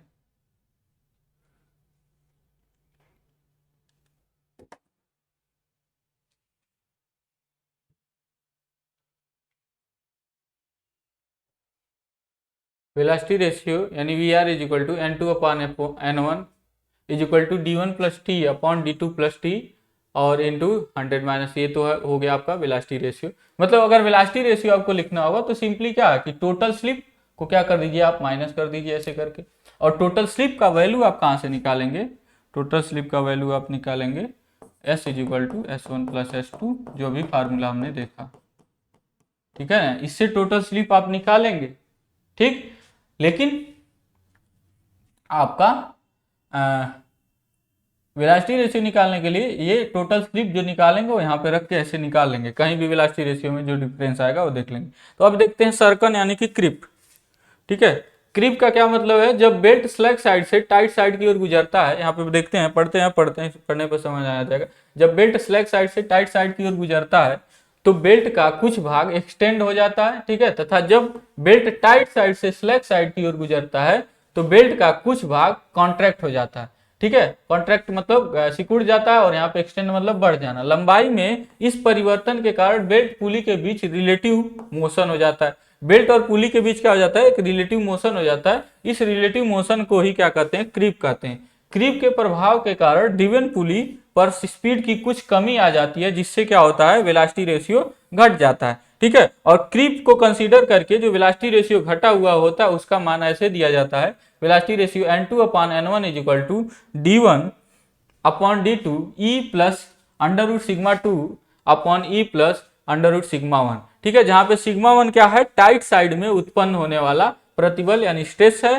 ठीक है। सिग्मा 2 स्लैक साइड में उत्पन्न होने वाला स्ट्रेस है, और ये क्या है, modulus of elasticity of the belt material. Belt किसी मटेरियल का बना होगा, उसका मॉडुलस ऑफ इलास्टिसिटी है। ठीक है, सिग्मा टाइट साइड में उत्पन्न होने वाला स्ट्रेस, सिग्मा 2 क्या है, स्लैक साइड में। तो पता है आपको स्लैक साइड में कम होगा स्ट्रेस, और इसमें ज्यादा होगा। तो ऊपर का अगर कम है, नीचे का ज्यादा है, तो जाहिर सी बात है ये रेशियो क्या होगा, कम ही आएगा। तो वेलोसिटी रेशियो जो एक्चुअली में इतना होना चाहिए और उससे कुछ कम ही हो गया वेलोसिटी रेशियो यहाँ पे, ये मल्टीप्लाई होने के बाद। ठीक है, तो ये होता है क्रीप। ठीक, अब पावर ट्रांसमिटेड बाय ये बेल्ट, बेल्ट द्वारा कितना पावर ट्रांसमिट होता है उसको देख लेते हैं हम लोग। ये भी आपके लिए इंपॉर्टेंट टॉपिक है। तो एक बेल्ट द्वारा पावर ट्रांसमिट होने का, देखिए यहाँ पे बेल्ट पुली लगा हुआ है। ठीक है, और सब में क्या दिखाया गया, टेंशन वगैरह सब कुछ दिखाया गया है। ठीक है, और स्लैक साइड और वो सब टेंशन वगैरह दिखाया गया है। तो यहाँ पे देखते हैं हम लोग, तो T1 टाई साइड में टेंशन होगा और T2 स्लैक साइड में, यानी कि समझ ही रहे हैं आप। R1 R2 रेडियस है, V velocity of the belt है इन मीटर पर सेकेंड। तो ड्रिवन पुली की परिधि पर इफेक्टिव ड्राइविंग फोर्स कितना होगा, क्योंकि T1 T2 जो है एक्चुअली में फोर्सेज हैं आपके। T1 T2 क्या है, फोर्स है, मतलब T1 T2 फोर्सेज लग रहे हैं। एक जब पुली का फ्री बॉडी डायग्राम बनाएंगे, किसी एक पुली का, किसका, किसी एक पुली का जब आप फ्री बॉडी डायग्राम बनाएंगे, तो एक T1 लगेगा और दूसरा क्या लगेगा, T2 लगेगा। तो T1 माइनस T2 के बराबर ये क्या होगा, आपका इफेक्टिव ड्राइविंग फोर्स लगेगा। ठीक है, तो ये इफेक्टिव ड्राइविंग फोर्स ये क्या करेगा, ये अगर T1 ज्यादा है तो ये T2 कम है, तो क्या होगा, इसको खींचेगा। ठीक है, तो T1 माइनस T2 के मान के बराबर से क्या हो गया, इस पर बल लगेगा। क्योंकि जब फ्री बॉडी डायग्राम बनाते हैं तो टेंशन जो है एक ही ओर दिखाया जाता है। ठीक है ना, ये फ्री बॉडी डायग्राम में आप पढ़े होंगे मैकेनिक्स में। तो यहाँ से क्या होगा, T1 माइनस T2 हो जाएगा, इतना न्यूटन हो जाएगा। ये तो बल हो गया। तो वर्क डन पर सेकेंड क्या होगा, तो T1 minus T2 into we कर लीजिए, क्योंकि ये क्या हो गया, न्यूटन मीटर पर सेकेंड। तो न्यूटन मीटर पर सेकेंड ही वर्क का जो है यूनिट होता है। ठीक है ना, मतलब कहने का मतलब क्या है, पर सेकेंड किया गया कार्य कितना है, तो पर सेकेंड किया गया कार्य ही तो पावर होता है। पर सेकेंड किया गया कार्य ही इकाई, मतलब पर सेकेंड किया गया कार्य ही पावर होता है। तो पावर ट्रांसमिटेड बाय बेल्ट क्या हो जाएगा, P is equal to T1 minus T2 into V, newton metre per second या फिर वाट भी कह सकते हैं इसको। ठीक, अब देखते हैं नेक्स्ट, ये इंपॉर्टेंट फिर है डेरिवेशन। ठीक है, ratio of driving tension for flat belt drive. ठीक है, या फिर ratio of driving tension for, पहला है फ्लैट बेल्ट के लिए देखेंगे रेशियो ऑफ ड्राइविंग टेंशन, उसके बाद हम लोग क्या देखेंगे, उसके बाद वी बेल्ट के लिए देखेंगे। तो दोनों का जो है वही फार्मूला डिराइव करते हैं हम लोग। कैसे डिराइव करते हैं, देखिए यहाँ पे ध्यान से देखेंगे तो काम बन जाएगा आपका। ठीक है, पहले तो T1 T2 मान लीजिए, T1 क्या है आपका, टाइट साइड में टेंशन है। ठीक है, T2 क्या है, स्लैक साइड में टेंशन है। ठीक है, अब यहाँ पे क्या लेते हैं, एक छोटा सा एलिमेंट लेते हैं, किसका, बेल्ट का। ठीक है, और उस पर लगने वाला इधर की ओर टेंशन T है, और जाहिर सी बात है जब इधर की ओर स्लैक साइड में T होगा तो टाइट साइड में कुछ ना कुछ टेंशन का मान बढ़ जाएगा। तो हम लोग मान लेते हैं T प्लस डेल्टा T हो जाता है टेंशन का मान। ठीक है, और ये हमारा जो एलिमेंट हमने जो चूज किया है, ठीक है, वो जो एंगल जो है बना रहा है सेंटर पर, मतलब यही हमारा एलिमेंट है। ठीक है, बेल्ट का एलिमेंट है, वो बहुत छोटा हमने माना है। ठीक है, यहाँ पे एग्जेगरेट करके बताया गया है, लेकिन एक्चुअली में बहुत छोटा है। वो कितना, डेल्टा थीटा एंगल यहाँ पे बनाता है, कितना, डेल्टा थीटा सेंटर पे एंगल बनाता है। ठीक, और इसके बीच क्या, बेल्ट और पुली के बीच फ्रिक्शन कोफिशिएंट म्यू आर है। तो जाहिर सी बात है कि यहाँ पे जिधर अगर मोशन इस डायरेक्शन में हो रहा है, इंटेंशन मोशन का इधर की ओर है, तो इसके अपोजिट डायरेक्शन में क्या होगा, हमारा क्या लगेगा, फ्रिक्शन फोर्स लगेगा। तो इधर की ओर फ्रिक्शन फोर्स हो गया। और ये जब आप निकालेंगे एंगल, अभी आप निकालने की कोई जरूरत नहीं है, आप लोग याद कर लीजिए, अगर ये डेल्टा थीटा है तो ये डेल्टा थीटा बाई 2 होगा, और इधर भी डेल्टा थीटा बाई 2 होगा। अभी प्रूव करने की कोई जरूरत नहीं है। ठीक है, हम लोग रिवीजन कर रहे हैं। तो mu R is equal mu R, और ये एंगल हो गया ये। ठीक है, अब इन सभी का क्या करेंगे, ये सभी बलों का मतलब ये जो एलिमेंट पर लगने वाले बल हैं, एक जो है इस पर रिएक्शन भी लगेगा एलिमेंट पर। ठीक है ना, पुली के कारण क्या लगेगा, इस पर रिएक्शन भी लगेगा। तो अब क्या होगा इन सभी बलों को क्या करेंगे, हॉरिजॉन्टल और वर्टिकल डायरेक्शन में क्या कर देंगे, डिवाइड, मतलब तोड़ देंगे। तो इसका हॉरिजॉन्टल डायरेक्शन में जब निकालेंगे कंपोनेंट तो क्या होगा, देखिए ध्यान से, हॉरिजॉन्टल डायरेक्शन में कंपोनेंट यहाँ पे अभी हम दिखा देंगे, लेकिन यहाँ पे लिख दे रहा है ताकि जो है आपको कंफ्यूजन ना हो। तो हॉरिजॉन्टल डायरेक्शन में इसके लिए क्या होगा, T प्लस डेल्टा T, और क्या होगा इधर की ओर क्या होगा, कॉस डेल्टा थीटा अपॉन 2 होगा, और ये माइनस हो जाएगा, टी माइनस हो जाएगा, ठीक है, T cos delta theta upon 2, ठीक है, और फिर माइनस हो जाएगा म्यू आर, ठीक है, और इज इक्वल टू क्या होगा, 0, ठीक। तो ये हो गया हॉरिजॉन्टल डायरेक्शन में। ऐसे वर्टिकल डायरेक्शन में क्या हो जाएगा, यही साइन हो जाएगा, आर के बराबर हो जाएगा। अभी देखिए यहाँ पे अब देखिए इतना दिखाने से आपको समझ में आ गया होगा, ठीक है। ये सारी चीजें यहाँ पे दिखाई गई हैं, वही चीजें जो अभी हम बताए हैं, सारी चीजें वही लिखी हुई हैं, ठीक है।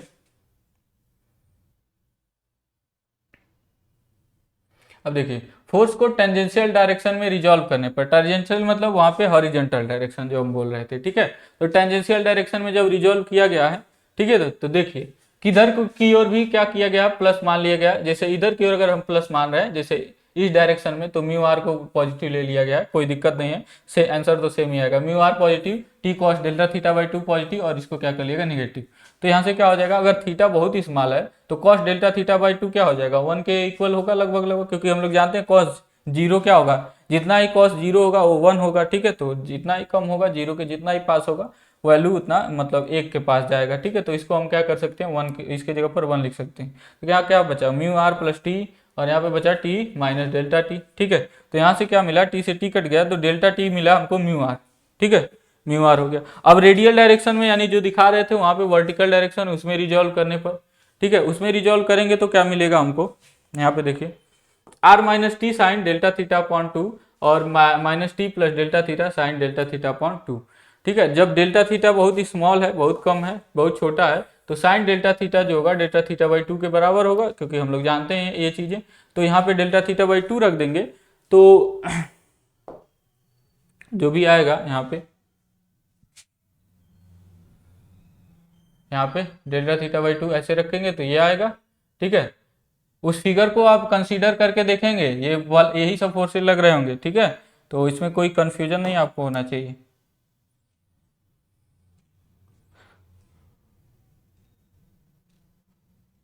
अब यहाँ पे क्या हो जाएगा, ये जो है टोटल वैल्यू हो गया, ठीक है। क्या किया है, साइन डेल्टा थीटा बाई 2 के जगह पर, चलिए आपको एक बार बता ही देते हैं, ठीक है, जिससे कि कोई कंफ्यूजन ना हो। ये कैसे निकलेगा, तो आपका देखिए, चलिए यहीं पे जो है फिगर था आपको दिखा देते हैं। ये जो है आपका दो फोर्सेस थे, दो फोर्सेस, यहाँ पे टी प्लस डेल्टा टी था, और इधर की ओर टी था, और इधर की ओर आर था ना, ये जो है कंपोनेंट है आपका। और ये जो एंगल था डेल्टा थीटा बाई 2, और ये जो एंगल था डेल्टा थीटा बाई 2। तो रेडियल डायरेक्शन में मतलब ये वाला कंपोनेंट, तो इसका क्या हो जाएगा, इस वाले का T sine delta theta by 2 होगा, और इसका फिर इसी डायरेक्शन में होगा इस वाले का T plus delta T sine delta theta by 2। तो अगर इस डायरेक्शन को हम नेगेटिव मान ले रहे हैं जैसा कि इसमें लिया गया है, और ऊपर की डायरेक्शन को पॉजिटिव मान ले रहे हैं, तो क्या हो गया, ऊपर की ओर आर हो गया तो पॉजिटिव हो गया, नीचे की ओर नेगेटिव, इन दोनों को कर लिया, और ये क्या होने चाहिए, सबका सम क्या होना चाहिए, इक्विलिब्रियम में 0 के बराबर होना चाहिए, ठीक है। तो यहाँ पे वही चीजें आगे जो है फिर क्या किया गया, साइन डेल्टा थीटा बाई 2 को क्या मान लिया, क्योंकि थीटा जो है बहुत छोटा है डेल्टा थीटा, तो यहाँ पे क्या हो जाएगा, डेल्टा थीटा बाई 2 के बराबर हो जाएगा। और फिर इसको भी हम नेग्लेक्ट कर सकते हैं, क्योंकि ये दो छोटे राशियों का गुणा है, तो और कम और छोटा हो जाएगा। तो इस तरह से बचता क्या है हमारा, एक बार ये आधा है, आधा आधा आधा मिलके क्या हो गया, एक हो गया, तो R minus T delta theta is equal to 0, तो R is equal to T delta theta हो गया, ठीक है। अब इसके बाद आर का यह मान समीकरण 1 में रखने पर, जो समीकरण 1 था हमारा, ठीक है ना, क्या था, delta T is equal to mu R था। तो आर का मान यहाँ से क्या मिला हमको, टी डेल्टा थीटा, उसको रख देते हैं। तो जैसे ही रख देते हैं, अब फिर क्या हो गया, ये बहुत इंपॉर्टेंट है डेरिवेशन, ये ध्यान रखना, डेल्टा थीटा बाई टी हो जाएगा, यहाँ पे नीचे आ गया, और म्यू डेल्टा थीटा हो जाएगा, ठीक है। उसके बाद आप क्या कर सकते हैं, यहाँ पे इंटीग्रेट कर देंगे प्रॉपर लिमिट्स में, क्या है delta D T by T कर लेंगे, म्यू डी थीटा, और टी का क्या है आपका, हम लोग जान रहे हैं कि जो एक्चुअली में टेंशन होगा वो क्या होगा, T1 सबसे ज्यादा होगा मैक्सिमम, और T2 है मिनिमम होगा। तो मिनिमम लिमिट T2 रखेंगे, मैक्सिमम लिमिट T1 रखेंगे, इंटीग्रेशन करेंगे यहाँ से भी। मिनिमम जो एंगल ऑफ लैप, इसको क्या बोलते हैं, angle of lap. Angle of lap का मतलब बेल्ट कितने एंगल तक बेल्ट जो है कवर कर रहा है किसको, पुली को, ठीक है ना। तो ये वाला एंगल ऑफ फ्लैप है, तो 0 से लेकर थीटा कर लेंगे। तो यहाँ से हो जाएगा log e T1 upon T2 mu theta, क्योंकि यहाँ पे इंटीग्रेशन करेंगे तो म्यू कांस्टेंट है, बाहर हो जाएगा, डी थीटा का थीटा हो जाएगा, और log क्या हो जाएगा, e का T1 बाई T2 हो जाएगा, क्योंकि 1 upon x log 1 upon x D x का क्या होता है, log x होता है, log x बेस e, तो वही चीज यहाँ पे हुआ है, ठीक है। अब इसको हम लोग जानते हैं, आप लोग जानते हैं 2⁻³ अगर 8 लिखा तो इसको हम लोग ऐसे लिखते हैं log के टर्म में, log 8 base 2 is equal to 3, है ना। तो इसी तरह से बिल्कुल क्या है, तो यहाँ पे देखिए क्या आ रहा है, 8 यहाँ पे बराबर आ रहा है, तो यहाँ पे ये भी क्या हो जाएगा, बराबर हो गया, और फिर क्या है, बेस ये होगा e के पावर इतना, देखिए यहाँ पे, ठीक है। इन दोनों से एनालाइज करिए, तो T1 upon T2 is equal to e to the power mu theta, ये आपका होता है दोनों में रिलेशन, मतलब T1 और T2 में क्या रिलेशन होता है, e to the power mu theta. Mu यहाँ पे क्या है, फ्रिक्शनल कोफिशिएंट है, थीटा एंगल ऑफ लैप है, ठीक है। तो ये है मैक्सिमम टेंशन और मिनिमम टेंशन के बीच का रेशियो, ठीक है। और इसका ये पूछता है, अब यही अगर ये तो फ्लैट बेल्ट के लिए हमने पढ़ा, अगर यही वी बेल्ट हो तो वी बेल्ट में थोड़ा सा जो है डिफरेंट हो जाता है, बस हम आपको वो डिफरेंस बताएंगे यहाँ पे, बाकी डेरिवेशन आप लोगों को करना है, आपके बुक में भी मिल जाएगा, कहीं भी मिल जाएगा, ठीक है। आपको क्या यहाँ पे देखना है, यहाँ पे एक्चुअली वेज एक्शन होता है, क्योंकि वेज शेप होता है, वेज शेप होने के कारण वेज एक्शन होता है, तो इसके वजह से जो आपका एक्चुअली में देखिए कभी भी जो ये देखिए ऐसे जो है काट के दिखाया गया, काट के मतलब ऐसे मान लीजिए आपका, अगर कह रहे हैं हम ऐसे ऐसे जो है आपका पहिया है तो उसको बीच से काट दिया गया है, ठीक है ना, तो बेल्ट ऐसे दिखेगा, ठीक है। ये आपका पुली है, ये बेल्ट है, ये वाला हिस्सा क्या है, बेल्ट का हिस्सा है। वी बेल्ट आप लोग स्कूटी वगैरह में देखे होंगे, ठीक है। इसको किस में देखेंगे, स्कूटी वगैरह में।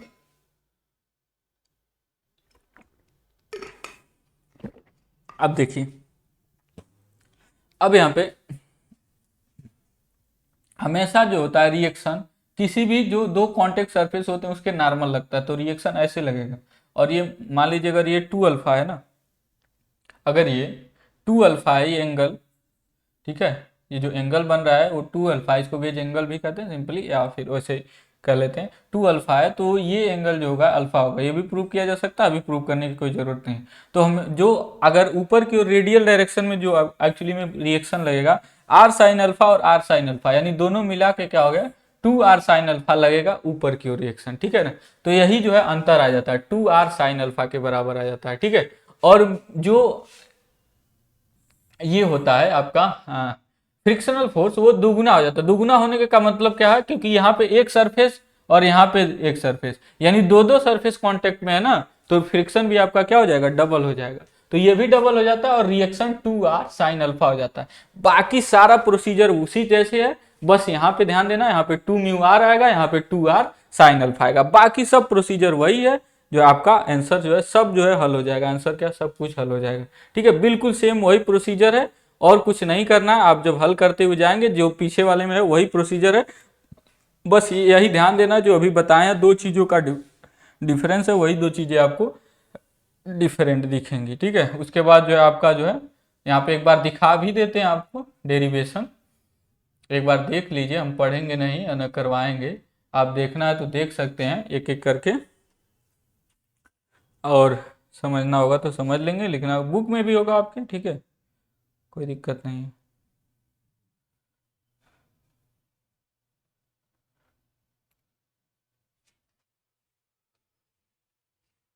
तो यहाँ से फाइनली फार्मूला इंटीग्रेट करने के बाद आ जाता है, बस इसमें थोड़ा सा अंतर आता है।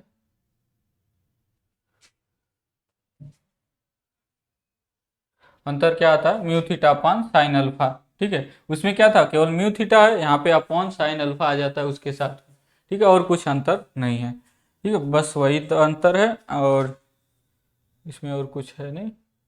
ये सब चीज़ों को छोड़िए, अभी ये कॉम्पिटिटिव पॉइंट ऑफ व्यू के से इम्पोर्टेंट है, ये सब चीज़ें छोड़िए, ठीक है। Centrifugal of effect on belt, ठीक है, बस इतना जान लीजिए कि सेंट्रीफ्यूगल क्योंकि मोशन के कारण जो सेंट्रीफ्यूगल फोर्स आता है, ठीक है, वो अभी हम दिखा दे रहे हैं। बस ये maximum power transmitted bye belt, ये थोड़ा हम लोग देख लेते हैं, मे बी आपके लिए इम्पोर्टेंट हो जाए। ये भी उतना इम्पोर्टेंट नहीं है, वो जितना अभी तक पढ़े वो इम्पोर्टेंट है, इसको छोड़ भी सकते हैं, लेकिन क्या पता, एग्जामिनर के मूड पे डिपेंड करता है। तो पूछ रहा है कि मैक्सिमम पावर ट्रांसमिट कब होगा।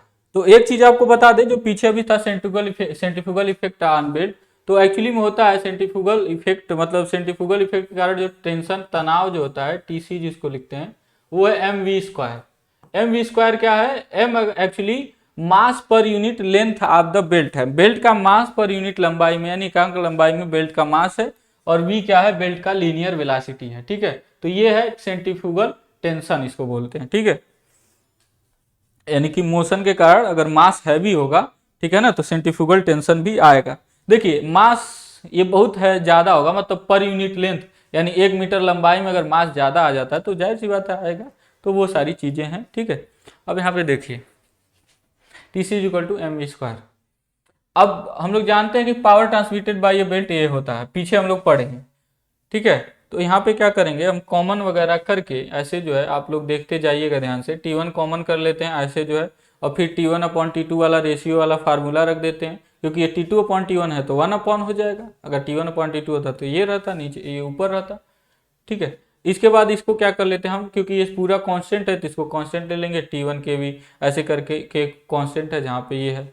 अब उसके बाद क्या कर लेंगे, T1 को हम लिख सकते हैं T माइनस टी सी, ठीक है, क्योंकि जो एक्चुअली में जो आपका टोटल टेंशन जो होता है, ठीक है, कुल जो तनाव हो जाता है सेंट्रीफ्यूगल इफेक्ट के कारण T1 प्लस टी सी के बराबर हो जाता है, ठीक है ना। यानी कि टाइट साइड में टेंशन और माइनस टी सी, तो T1 की जगह पर हम लिख सकते हैं T माइनस टी सी। जो टोटल टेंशन एक्चुअली में टोटल परमिसिबल टेंशन है, मतलब इतना परमिसिबल, इतना अलाउड है, इतना, इससे ज्यादा अगर टेंशन आएगा तो कोई फायदा नहीं है, तो बेल्ट बेल्ट पुली आपका वर्क नहीं करेगा, ठीक है। तो यहाँ से क्या हो जाता है, फिर टी भी क्या हो जाता है, कांस्टेंट हो जाता है, और टीसी भी आपका, टीसी का वैल्यू ये है एम वी स्क्वायर, तो उसको यहाँ पे रख दिया, अभी हमने बताया ही। तो यहाँ पे जब रख देते हैं तो यहाँ पे एक इक्वेशन ऐसे आ जाता है, ऐसे इक्वेशन आ जाता है, P इज इक्वल टू के टी वी माइनस के एम वी क्यू, ठीक है, यहाँ पे आ जाता है ऐसे इक्वेशन, ठीक है। तो ये ऐसे इक्वेशन आ जाता है, तो फॉर मैक्सिमम पावर के लिए ये आ जाता है dp dv is equal to 0, ठीक है। तो dp dv is equal to 0, तो यहाँ से हम लोग क्या कर लेते हैं, क्योंकि मैक्सिमम पावर के कंडीशन के लिए क्या होना चाहिए, dp dv जो, क्योंकि एक ही वेरिएबल है इसमें v, तो उसके सापेक्ष अवकलन क्या होना चाहिए, 0 आना चाहिए। तो उस आधार पर जब अवकलन करके 0 करते हैं तो t का एक वैल्यू आ जाता है मैक्सिमम टेंशन का, वो हो जाता है 3mv स्क्वायर के बराबर, और mv स्क्वायर टीसी के बराबर होता है। यानी जो मैक्सिमम परमिसिबल टेंशन होगा, अलाउड टेंशन, ठीक है ना, वो 3 TC के बराबर होना चाहिए बेल्ट के लिए, या TC is equal to T/3 के बराबर होना चाहिए। और जो वेलासिटी होगा, वेलासिटी क्योंकि यहीं से है, velocity is equal to T/3m होना चाहिए, यानी वी मैक्स जो होगा √T/3m होना चाहिए, ठीक है।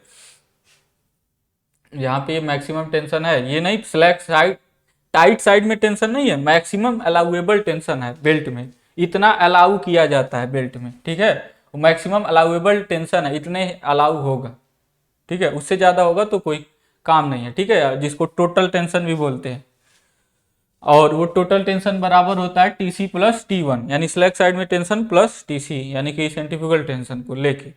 तो यहाँ से T1 का वैल्यू भी कैलकुलेट कर सकते हैं, T1 जो होगा एक्चुअली 2/3 ऑफ टोटल टेंशन होना चाहिए, ठीक है, टोटल टेंशन का 2/3 होना चाहिए, ठीक है। इस समीकरण 1 2 3 जो भी है यहाँ पे मैक्सिमम पावर ट्रांसमिशन के लिए बेल्ट पुली से कंडीशन है, यानी कि जो भी फार्मूला हम लोग देखें अभी 1 3 2, ठीक है, ये 3 वाला हो गया कि total tension in tight side जो होना चाहिए 2/3 ऑफ टोटल टेंशन होना चाहिए। उसके बाद वी मैक्स जो मैक्सिमम वेलोसिटी होगा, ठीक है, पावर ट्रांसमिशन के लिए वो कितना होगा, मैक्सिमम पावर ट्रांसमिशन के √T/3m के बराबर होगा। उसके बाद सेंट्रीफ्यूगल टेंशन जो होना चाहिए उसमें टोटल टेंशन का 1/3 होना चाहिए। टोटल टेंशन का मतलब ये समझिए कि वो परमिसिबल अलाउएबल है, मतलब इससे ज्यादा टेंशन उत्पन्न नहीं हो सकता बेल्ट पुली में, ठीक है। तो इस तरह से आपका बेल्ट पुली पूरा जो है बेल्ट ड्राइव, ठीक है, बेल्ट ड्राइव जो है ये खत्म हो जाता है। ठीक है, अब हम लोग देखेंगे आपका गियर एंड गियर ट्रेन्स। अब हम लोग गियर एंड गियर ट्रेन्स देखते हैं। तो गियर्स क्या है, सबसे पहले जानते हैं गियर किसे कहते हैं। तो यदि दो शाफ्ट के बीच पावर ट्रांसमिशन करना हो तो उन दो शाफ्टों के बीच मोशन दो प्लेन सिलेंडर्स या डिस्क चित्रानुसार के द्वारा ट्रांसमिट किया जा सकता है। मतलब एक डिस्क यहाँ पर, एक डिस्क यहाँ पर है, इसको चलाएं तो इसके बीच, दोनों के बीच जो घर्षण होगा उसके कारण पहले के द्वारा दूसरे को चलाया जा सकता है। सिंपल यही है। तो इन दोनों को हम लोग फ्रिक्शनल डिस्क बोलते हैं, फ्रिक्शन डिस्क बोलते हैं। ठीक है, बिल्कुल सेम यही कॉन्सेप्ट गियर में यूज किया जाता है, बशर्ते अगर ये हाई स्पीड पर चले तो इन दोनों के बीच क्या होगा, रिलेटिव मोशन होने लगेगा, यानी ये फिसलने लगेंगे। तो हाई पावर हाई मोशन के दौरान नहीं हो पाएगा, तो उसी फिसलन को रोकने के लिए क्या किया जाता है, दोनों में क्या एक प्रोजेक्शन और रिसेस बना दिया जाता है, यानी इसे दांते बना दिए जाते हैं। और इन्हीं फ्रिक्शनल डिस्क को जब दांते बना दिया जाता है उन पर, तो वही फ्रिक्शनल डिस्क क्या बन जाते हैं, गियर्स बन जाते हैं। ठीक है ना, क्या बन जाते हैं, गियर्स बन जाते हैं, और इनको गियर ट्रुथ बोलते हैं। ठीक है, सिंपल सा यही मतलब है गियर्स। यही सब चीजें जो अभी हम बताएं वही सब यहाँ पे लिखा हुआ है एक एक करके। अब देखते हैं टाइप्स ऑफ गियर है। तो टाइप्स ऑफ गियर में आप लोग किसी भी बुक से उठाएंगे और देख लेंगे, पढ़ लेंगे, मिल जाएगा। हालांकि हम बता देते हैं कितने टाइप के। तो पैरेलल शाफ्ट के आधार पर होते हैं स्पर गियर। ठीक है, अब स्पर गियर में भी दो तरह के होते हैं, एक्सटर्नल इंटरनल स्पर गियर। ठीक है, तो उसमें आता है आपका वही चीज जो अभी हम क्या कह रहे थे कि, सॉरी, चलिए आगे बढ़ते हैं। तो आपको बस फिगर हम दिखाएंगे, ठीक है, बाकी सब चीजें आप लोग लिख लेंगे, पढ़ लेंगे किसी भी बुक से। सारी चीजें टाइप्स ऑफ गियर आपको पढ़ने में कोई दिक्कत नहीं आएगा, किसी भी बुक, कोई भी बुक या कुछ भी उठाएंगे। ठीक है ना, कम से कम इतना तो आप करेंगे। सब कुछ हमारे भरोसे मत रहिए, ठीक है, क्योंकि हम लोग रिवीजन क्लास कर रहे हैं, तो सब कुछ करवाने लग जाएंगे तो फिर वही चीज़ है। तो रिवीजन क्लास में और उसमें क्या अंतर हो जाएगा, ठीक है, रेगुलर क्लास में। तो चलिए आगे देखते हैं। रैक एंड पिनियन है, हेलिकल गियर है। चलिए, तो टाइप्स ऑफ गियर आप लोग देख लेंगे। टाइप्स ऑफ गियर पे हम लोग ज़्यादा जो है दिमाग नहीं खपाते हैं, यानी गियर्स के प्रकार जो है आप लोग देख लेंगे। ठीक है, इंपॉर्टेंट भी है, छोड़ेंगे नहीं। अपने किताबों से फिगर बनाना, ठीक है, अपने किताबों से आप लोग देख लेंगे या किसी भी चीज़ से टाइप्स ऑफ गियर यानी गियर के प्रकार, ठीक है, और उनका फिगर भी बनाना प्रैक्टिस कर लेंगे। फिगर बनाने के लिए प्रैक्टिस कर लेंगे। ठीक है, अब देखिए हम लोग मेन चीज पे आते हैं, आप अपने गियर टर्मिनोलॉजी पर। क्या आते हैं, gear terminology. Gear terminology, gear terminology क्या होता है इसको देखते हैं हम।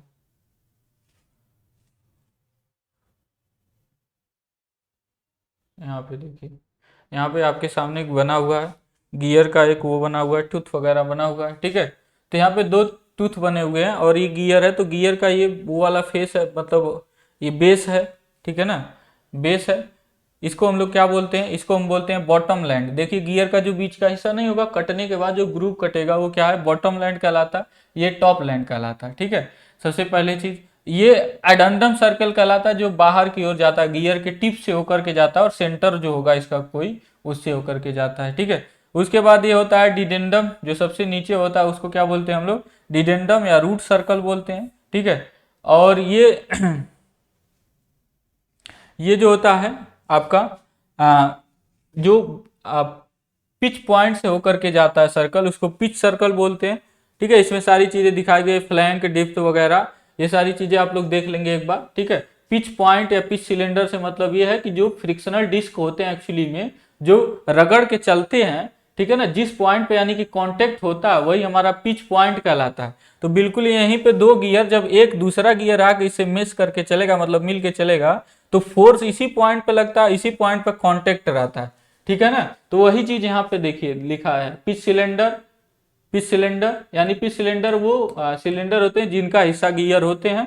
ठीक है, और ये पिच सर्कल है, पिच सर्कल है, और ये पिच सर्कल डायामीटर है। ये दोनों अलग अलग दोनों गियर्स है। ठीक है, इसको पिच लाइन बोलते हैं। पिच पॉइंट ये है जहाँ पे कांटेक्ट में है दोनों सर्कल, दोनों डिस्क। देखिए, तो ये सब चीजें हैं यहाँ पे दिखाई गई हैं।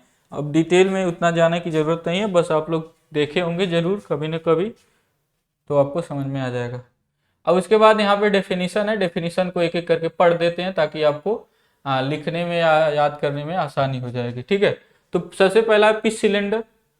ठीक है, तो हम ज्यादा डिटेल में नहीं जाएंगे, बस पढ़ रहे हैं, आपको समझना होगा। ठीक है, तो सबसे पहला है पिच सिलेंडर। हाँ, तो पिच सिलेंडर, पिच सिलेंडर क्या होता है, जब दो गियर मेश करके चलते हैं तो उनके pitch cylinders imaginary frictional cylinders होते हैं जो प्योर रोलिंग के द्वारा सेम मोशन ट्रांसमिट करते हैं जो गियर कर सकते हैं। ठीक है, दूसरा चीज है पिच सर्कल। पिच सर्कल क्या है, पिच सिलेंडर के आउटर सरफेस को टच करता हुआ सर्कल पिच सर्कल कहलाता है। पिच सिलेंडर को टच करता हुआ। पिच डायमीटर क्या है, तो पिच सिलेंडर या पिच सर्कल का डायमीटर ही क्या कहलाता है, पिच डायमीटर कहलाता है। और पिच सरफेस क्या होता है, पिच सिलेंडर के सरफेस को ही हम क्या बोलते हैं, पिच सरफेस बोलते हैं। उसके बाद पांचवा है पिच पॉइंट। ठीक है, ये गियर टर्मिनोलॉजी है, गियर टर्मिनोलॉजी के इंपॉर्टेंट मतलब एक एक पॉइंट्स हैं। पिच पॉइंट, तो दो सर्कल्स के कांटेक्ट पॉइंट को हम क्या बोलते हैं, पिच पॉइंट बोलते हैं। ठीक है, दो पिच सर्कल के कांटेक्ट पॉइंट को हम क्या बोलते हैं, पिच पॉइंट, जो कि हमने फिगर में देखा था। और उसके बाद है सर्कुलर पिच, इसको स्मॉल पी से दिखाते हैं।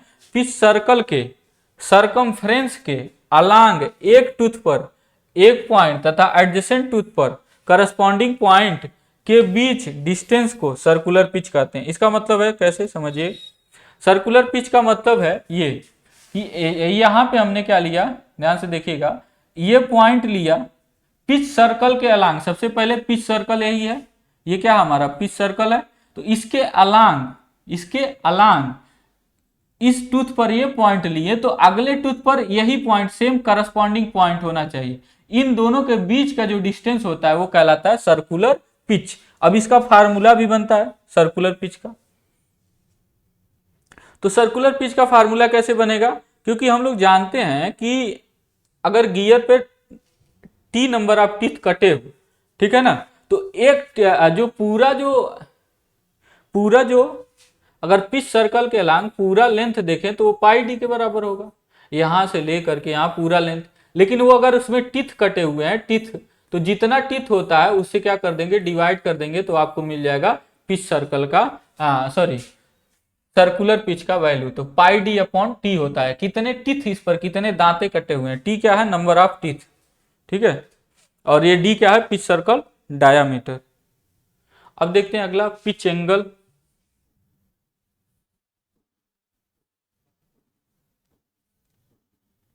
क्या है, पिच एंगल।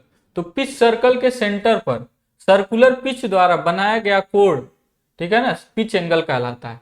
यानी पिच सर्कल के सेंटर पर सर्कुलर पिच, जो अभी हम पीछे पढ़े हैं, उसी के द्वारा जो कोण बनाया जाता है सेंटर पर, उसी को हम क्या बोलते हैं, पिच एंगल बोलते हैं। उसके बाद है डायमेट्रल पिच, इसको कैपिटल पी से दिखाते हैं सामान्यतः।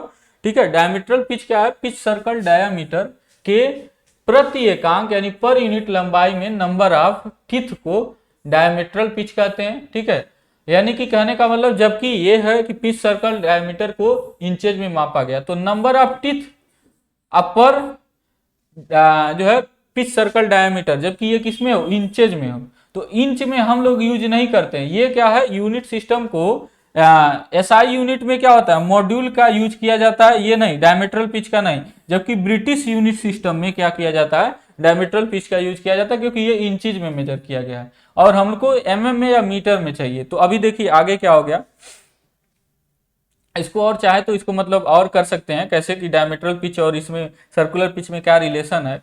अगर यहाँ पे भी इंचेज में मेजर किया गया हो तो P इंटू पी क्या हो जाएगा, P सर्कुलर पिच क्या है, पाई इंटू डी के बराबर है। सर्कुलर पिच क्या है, pi into D by T के बराबर है, और ये टी बाई डी के बराबर है। तो डी से डी कट जाएगा, ठीक है, और टी से टी कट जाएगा, तो आपका क्या हो गया, सर्कुलर पिच और डायमेट्रल पिच का दोनों का मल्टीप्लीकेशन किसके बराबर होता है, पाई के बराबर होता है।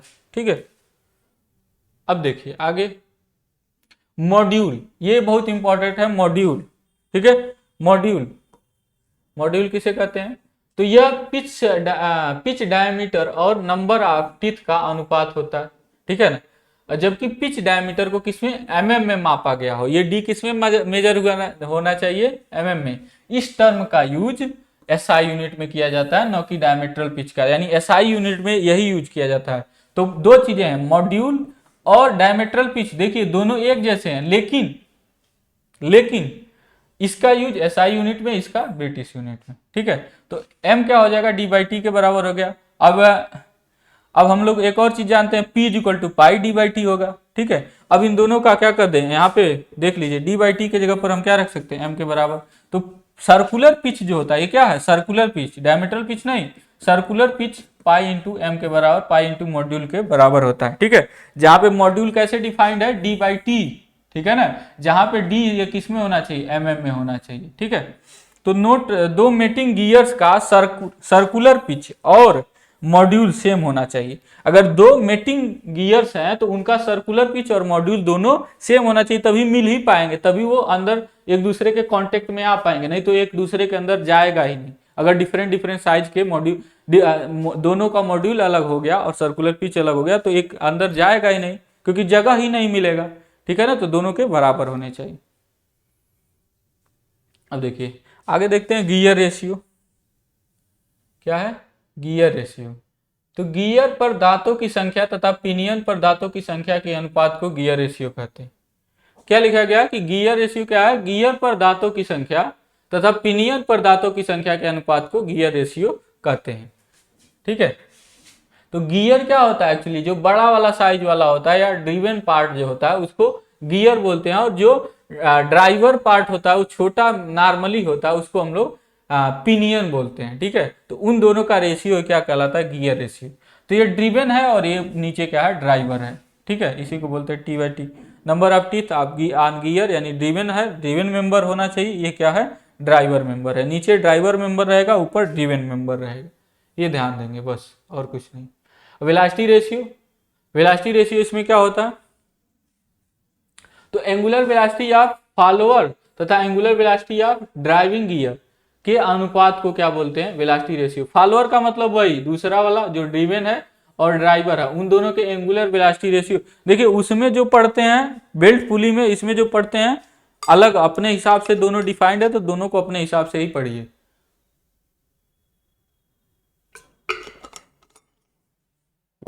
ठीक है। तो यहाँ पे वेलोसिटी रेशियो, डी जो है पिच डायमीटर है, टी नंबर ऑफ टीथ है, ओमेगा एंगुलर वेलोसिटी है रेडियन पर सेकेंड, एन एंगुलर वेलोसिटी, ठीक है। और सबस्क्रिप्ट यहाँ पे दे दिया गया है कि subscript n1 sorry subscript 1 and 2। तो 1 का मतलब ड्राइवर होगा, 2 का मतलब फॉलोअर होगा, यानी ड्रिवन मेंबर होगा। तो वेलोसिटी रेशियो कैसे परिभाषित है, ये फार्मूला वही चीज, ओमेगा 2 अपान ओमेगा 1, यानी कि n2 अपान n1, क्योंकि ओमेगा इक्वल टू होता है 2 पाई n ओवर 60, तो आप रखेंगे तो 2 पाई बाई 60 दोनों में कट जाएगा, तो क्या बचेगा, n2 अपान n1। लेकिन अभी और भी चीजें आएंगी, ठीक है, और भी चीजें क्या आएंगी यहाँ पे देखते हैं हम लोग।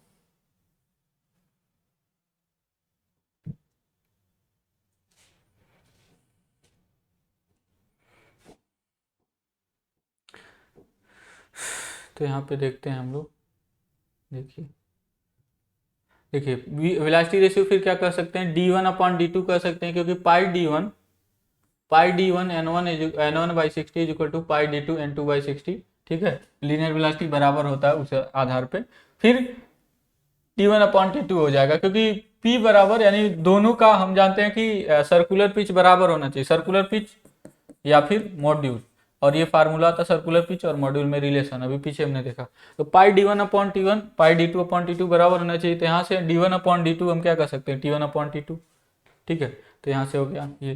तो ये नंबर ऑफ टीथ बेसिस पर है, ये क्या है, diameter sorry pitch circle diameter के आधार पर है, ठीक है। ये पिच सर्कल डायमीटर है, यहाँ पे नंबर ऑफ टीथ है, ठीक है। तो इस तरह से देखा जाए तो कुछ कुल इतना फार्मूला हो गया, omega 2 upon omega 1 is equal to n2 upon n1 is equal to d1 upon d2 is equal to t1 upon t2। जो आपको मन करे वो इसमें से यूज करिए गियर्स के वेलोसिटी रेशियो को निकालने के लिए, ठीक है। अडेंडम सर्कल क्या होता है, तो गियर के टिप से पास होने वाले सर्कल को अडेंडम सर्कल, जो कि हमने अभी फिगर में आपको दिखाया है, ठीक है, उसको हम एडेंडम सर्कल बोलते हैं। और एडेंडम क्या है, तो एडेंडम क्या है, पिच सर्कल तथा एडेंडम सर्कल के बीच जो रेडियल डिस्टेंस है, यानी ये हमारा पिच सर्कल है, ये एडेंडम है, तो इन दोनों के बीच का, क्योंकि पिच सर्कल नीचे होता है, इन दोनों के बीच का डिस्टेंस ही क्या कहलाता है, एडेंडम कहलाता है। ठीक है, एडेंडम कहलाता है, एडेंडम। और एडेंडम जो है तो सामान्यतः 1 मॉड्यूल के बराबर होता है, यानी एडेंडम कितने के बराबर लेते हैं, 1 मॉड्यूल के बराबर लेते हैं। ठीक है, उसके बाद डिडेंडम और रूट सर्किल, तो टिथ के रूट से पास होने वाले सर्कल को क्या बोलते हैं, डिडेंडम सर्कल बोलते हैं।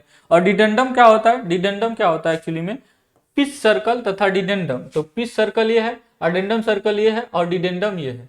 ठीक है, ये थोड़ा दूरी गैपिंग ज्यादा रहेगी इसकी तुलना में। ठीक है, तो क्या करा, यही रेडियल डिस्टेंस पिच सर्कल और डिडेंडम सर्कल के बीच का रेडियल डिस्टेंस को हम क्या बोलते हैं, डिडेंडम कहते हैं। इसका स्टैंडर्ड वैल्यू 1.157 मॉड्यूल होता है, यानी डिडेंडम कितना होगा, 1.157 एम के बराबर होगा। ठीक है, ये डिडेंडम 1.157 एम के बराबर होगा। और हालांकि डी से नहीं डिनोट करते हैं, मतलब हम लिख दे रहे हैं, लेकिन पूरा आप लिखेंगे डिडेंडम।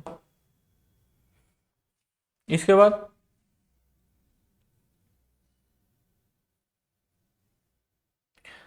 क्लियरेंस, तो एडेंडम तथा डिडेंडम के बीच रेडियल डिफरेंस को क्लियरेंस कहते हैं।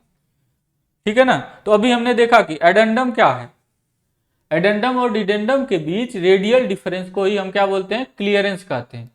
ठीक है, तो एडेंडम सर्कल डायामीटर अगर कहें आपको, ठीक है, यहाँ पे लिखें, तो एडेंडम सर्कल डायामीटर इसके बराबर होगा, ध्यान से समझिएगा, एडेंडम सर्कल डायमीटर इसके बराबर होगा, क्योंकि ये पिच सर्कल डायमीटर है, और हम जानते हैं m दूरी पर जो है, m दूरी पर, m डिफरेंस पर आपका क्या होता है, एडेंडम सर्कल होता है। तो एडेंडम सर्कल रेडियली होता है, डायमीटर के टर्म में लिखेंगे तो 2m होगा। ठीक है, और डिडेंडम सर्कल आपका डायमीटर क्या हो गया, d माइनस, क्योंकि कम होता है उससे, तो 2 इंटू 1.57m। अब जब इनको घटाएंगे तो आपको क्लियरेंस जाहिर सी बात है इतना मिलेगा, 0.157m। कहने का सिंपल सा ही मतलब है कि दोनों के बीच का क्या डिफरेंस होता है, तो 0.157 एम के बराबर जो होता है डिफरेंस होता है, इसी क्लियरेंस इतने के बराबर होता है। ठीक है, अब फुल डेप्थ ऑफ टिथ, तो फुल डेप्थ, पूरा डेप्थ जो होता है टिथ का, वो क्या होता है, एडेंडम प्लस डिडेंडम के बराबर होता है।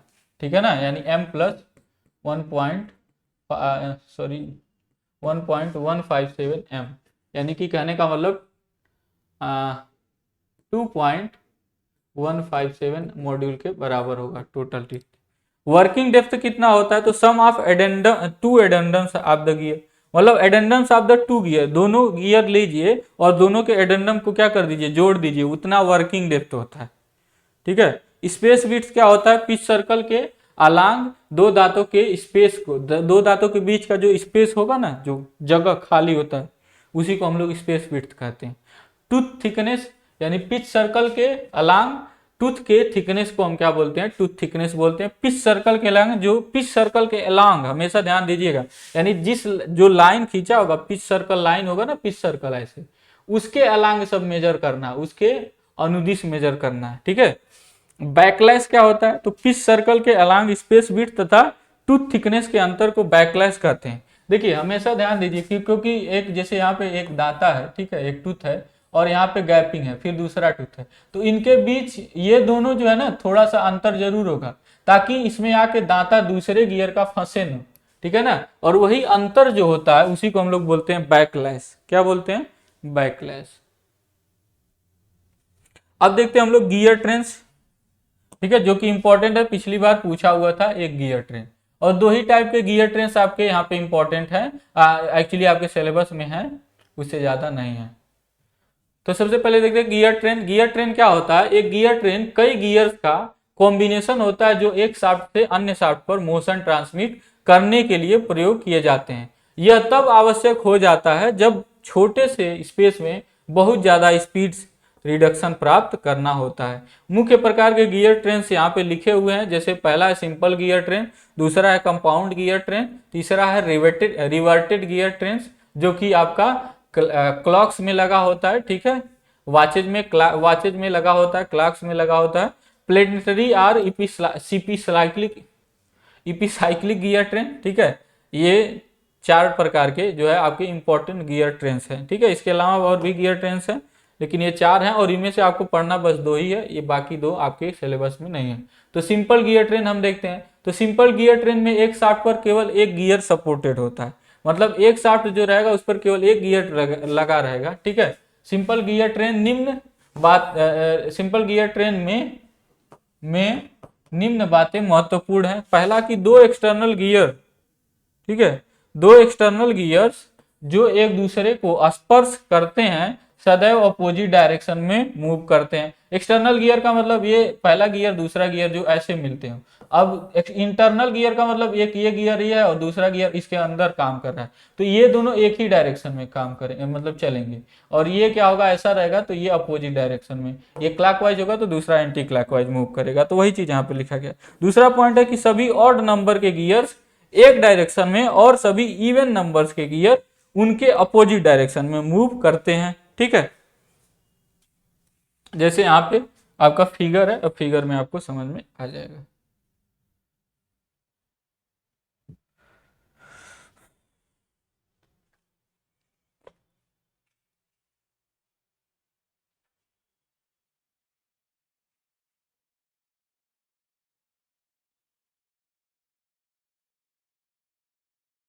जैसे यहाँ पे फिगर दिया हुआ है, तो यहाँ पे देखिए ये सिंपल गियर ट्रेन है, तो एक यहाँ पे गियर लगा हुआ है, दूसरा यहाँ पे, तीसरा यहाँ पे, चौथा यहाँ पे, पांचवा यहाँ पे। तो देखिए एक अगर इधर की ओर मोशन कर रहा है तो दूसरा ऐसे एंटी क्लॉकवाइज, तो ये क्लॉकवाइज, ठीक है। ये क्लॉकवाइज मोशन कर रहा है तो एंटी क्लॉकवाइज, ये एंटी क्लॉकवाइज कर रहा है तो ये क्लॉकवाइज, फिर ये क्लॉकवाइज कर रहा है तो एंटी क्लॉकवाइज, मीन्स वही चीज। तो देखिए 1 3 4 5 सब एंटी क्लॉकवाइज और 2 4 जो है क्या है, क्लॉकवाइज मूव कर रहे हैं, ठीक है। तो एग्जाम्पल के रूप में यहाँ पे आप देख सकते हैं। अब इसमें आता है main point, speed ratio. Speed ratio का क्या मतलब है, इसमें ये चीजें लिखना जरूरी है, ठीक है ना। सबसे पहले चीज स्पीड रेशियो। तो स्पीड रेशियो जो होता है ड्राइवर गियर के स्पीड यानी आरपीएम तथा ड्रीवन गियर के स्पीड यानी आरपीएम का अनुपात होता है। तो वेलोसिटी रेशियो और स्पीड रेशियो में अंतर है। स्पीड रेशियो क्या है कि जो ड्राइवर गियर होगा, ठीक है, उल्टा है, जो ड्राइवर गियर होगा और जो ड्रीवन गियर होगा उन दोनों का अनुपात होगा। उसमें क्या होता था, ड्रीवन गियर, वेलोसिटी रेशियो क्या होता है, driven gear upon driver gear होता है, जबकि यहाँ पे driver gear upon driven gear होता है, ठीक है, ये ध्यान देना। तो ट्रेन वैल्यू जो हो जाता है उसका क्या होता है, स्पीड रेशियो का उल्टा होता है, ठीक है। स्पीड रेशियो ट्रेन वैल्यू का उल्टा होता है, मतलब स्पीड रेशियो अगर लिखना हो और ट्रेन वैल्यू लिखना हो तो 1 अपॉन ट्रेन वैल्यू लिखेंगे, ट्रेन वैल्यू इसका, ठीक है। ये भी एक वैल्यू होता है। ट्रेन वैल्यू स्पीड रेशियो का क्या होता है, अपोजिट होता है या रिवर्स होता है। अब इनका जो है जो अभी हम फिगर देखे हैं उसमें देख लेते हैं स्पीड रेशियो और ट्रेन वैल्यू कितना कितना होगा, ठीक है। तो अगर मान लीजिए कि टी नंबर ऑफ टीथ आने गियर, एक गियर पर अगर टी से डिनोट करते हैं नंबर ऑफ टीथ को, ठीक है ना, दांतों की संख्या को, और एन को, एन से क्या रिप्रेजेंट करते हैं, speed of gear in RPM. RPM में स्पीड का, गियर का स्पीड अगर डिनोट करते हैं। तो अभी हम पीछे देखे हैं, याद करिए,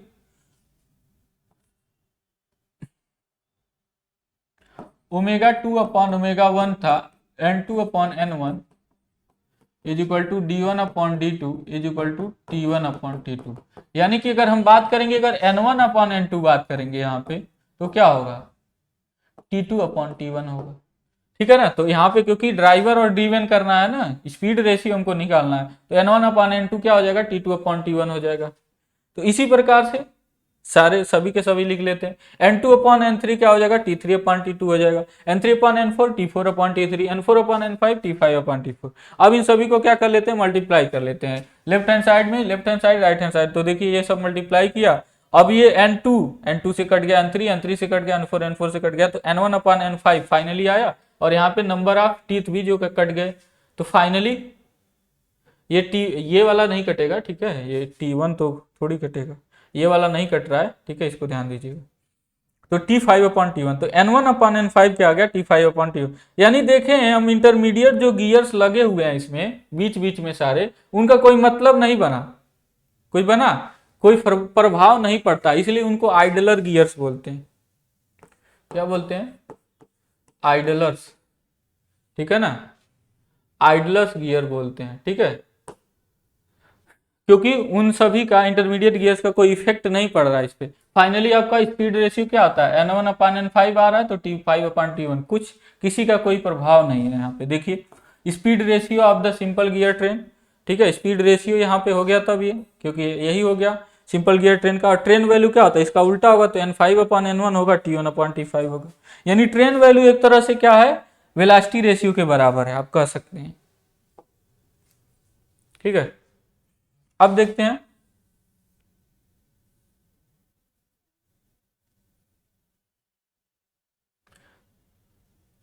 तो यहाँ पे वही चीज लिखा हुआ है ऊपर की ओर कि जो हम अभी बताए हैं, इनका कोई प्रभाव नहीं होता है। ठीक है, अब देखते हैं हम लोग कंपाउंड गियर ट्रेन। तो कंपाउंड गियर ट्रेन में कुछ ऐसा होता है कि एक भी इंटरमीडिएट जो शाफ्ट होते हैं उन पर एक से ज्यादा गियर लगे होते हैं। ठीक है, तो जब सीरीज ऑफ गियर इस प्रकार कनेक्टेड हो कि एक शाफ्ट पर एक से अधिक गियर लगे हों, तो इस प्रकार के गियर ट्रेन को हम क्या बोलते हैं, कंपाउंड गियर ट्रेन कहते हैं। इनपुट तथा आउटपुट शाफ्ट पर सामान्यतः एक गियर होता है। ठीक है, इनपुट और आउटपुट शाफ्ट पर सामान्यतः एक गियर होता है, बाकी पर दो दो हो सकते हैं। ठीक है, तो यहाँ पर फिर से वही N1/N2 लगाए, N3/N4, N5/N6 ऐसे जो है करके आप जब लगाएंगे और जब फार्मूला यहाँ पे लिखेंगे तो ये आप देख लीजिए आराम से, सारी चीज़ आपके सामने है, फिगर भी आपके सामने है। जब सॉल्व करेंगे तो N1/N6 जो है कुछ ऐसा आ जाएगा। ठीक है, क्योंकि यहाँ पे चीज़ें थोड़ी चेंज हुई हैं। ठीक है, यहाँ पे जो क्योंकि फार्मूले में चेंज आया, तो इस तरह से आपका हो जाता है स्पीड रेशियो। स्पीड रेशियो क्या हो जाता है, जब आप कैलकुलेट कर लेंगे, काट पीट लेंगे, तो क्या हो जाएगा, स्पीड रेशियो क्या हो जाएगा, N1/N6 यहाँ पे क्या हो जाएगा, जो प्रोडक्ट ऑफ, ध्यान से देखिए यहाँ पे लिखा हुआ product of number of teeth on the driven gear, यानी जो जो इसमें ड्रीवन गियर हैं कंपाउंड गियर ट्रेन में, जो जो ड्रीवन वाले हैं मतलब चलित हैं, उनका उनके टीथ का सबका गुणा कर लीजिए अपॉन जो ड्राइवर वाले हैं, ठीक है ना, उनके टीथ का यानी दांतों की संख्या का गुणा कर लीजिए और दोनों को ऐसे डिवाइड कर लीजिए, स्पीड रेशियो आपको मिल जाएगा। और इसका उल्टा जो होगा आपका क्या होगा, ट्रेन वैल्यू होगा। ठीक है, तो इस तरह से आपका जो है पूरा जो है ये चैप्टर जो है कंप्लीट होता है रिवीजन के पॉइंट ऑफ व्यू से। ठीक है, तो मुझे दीजिए इजाजत, धन्यवाद।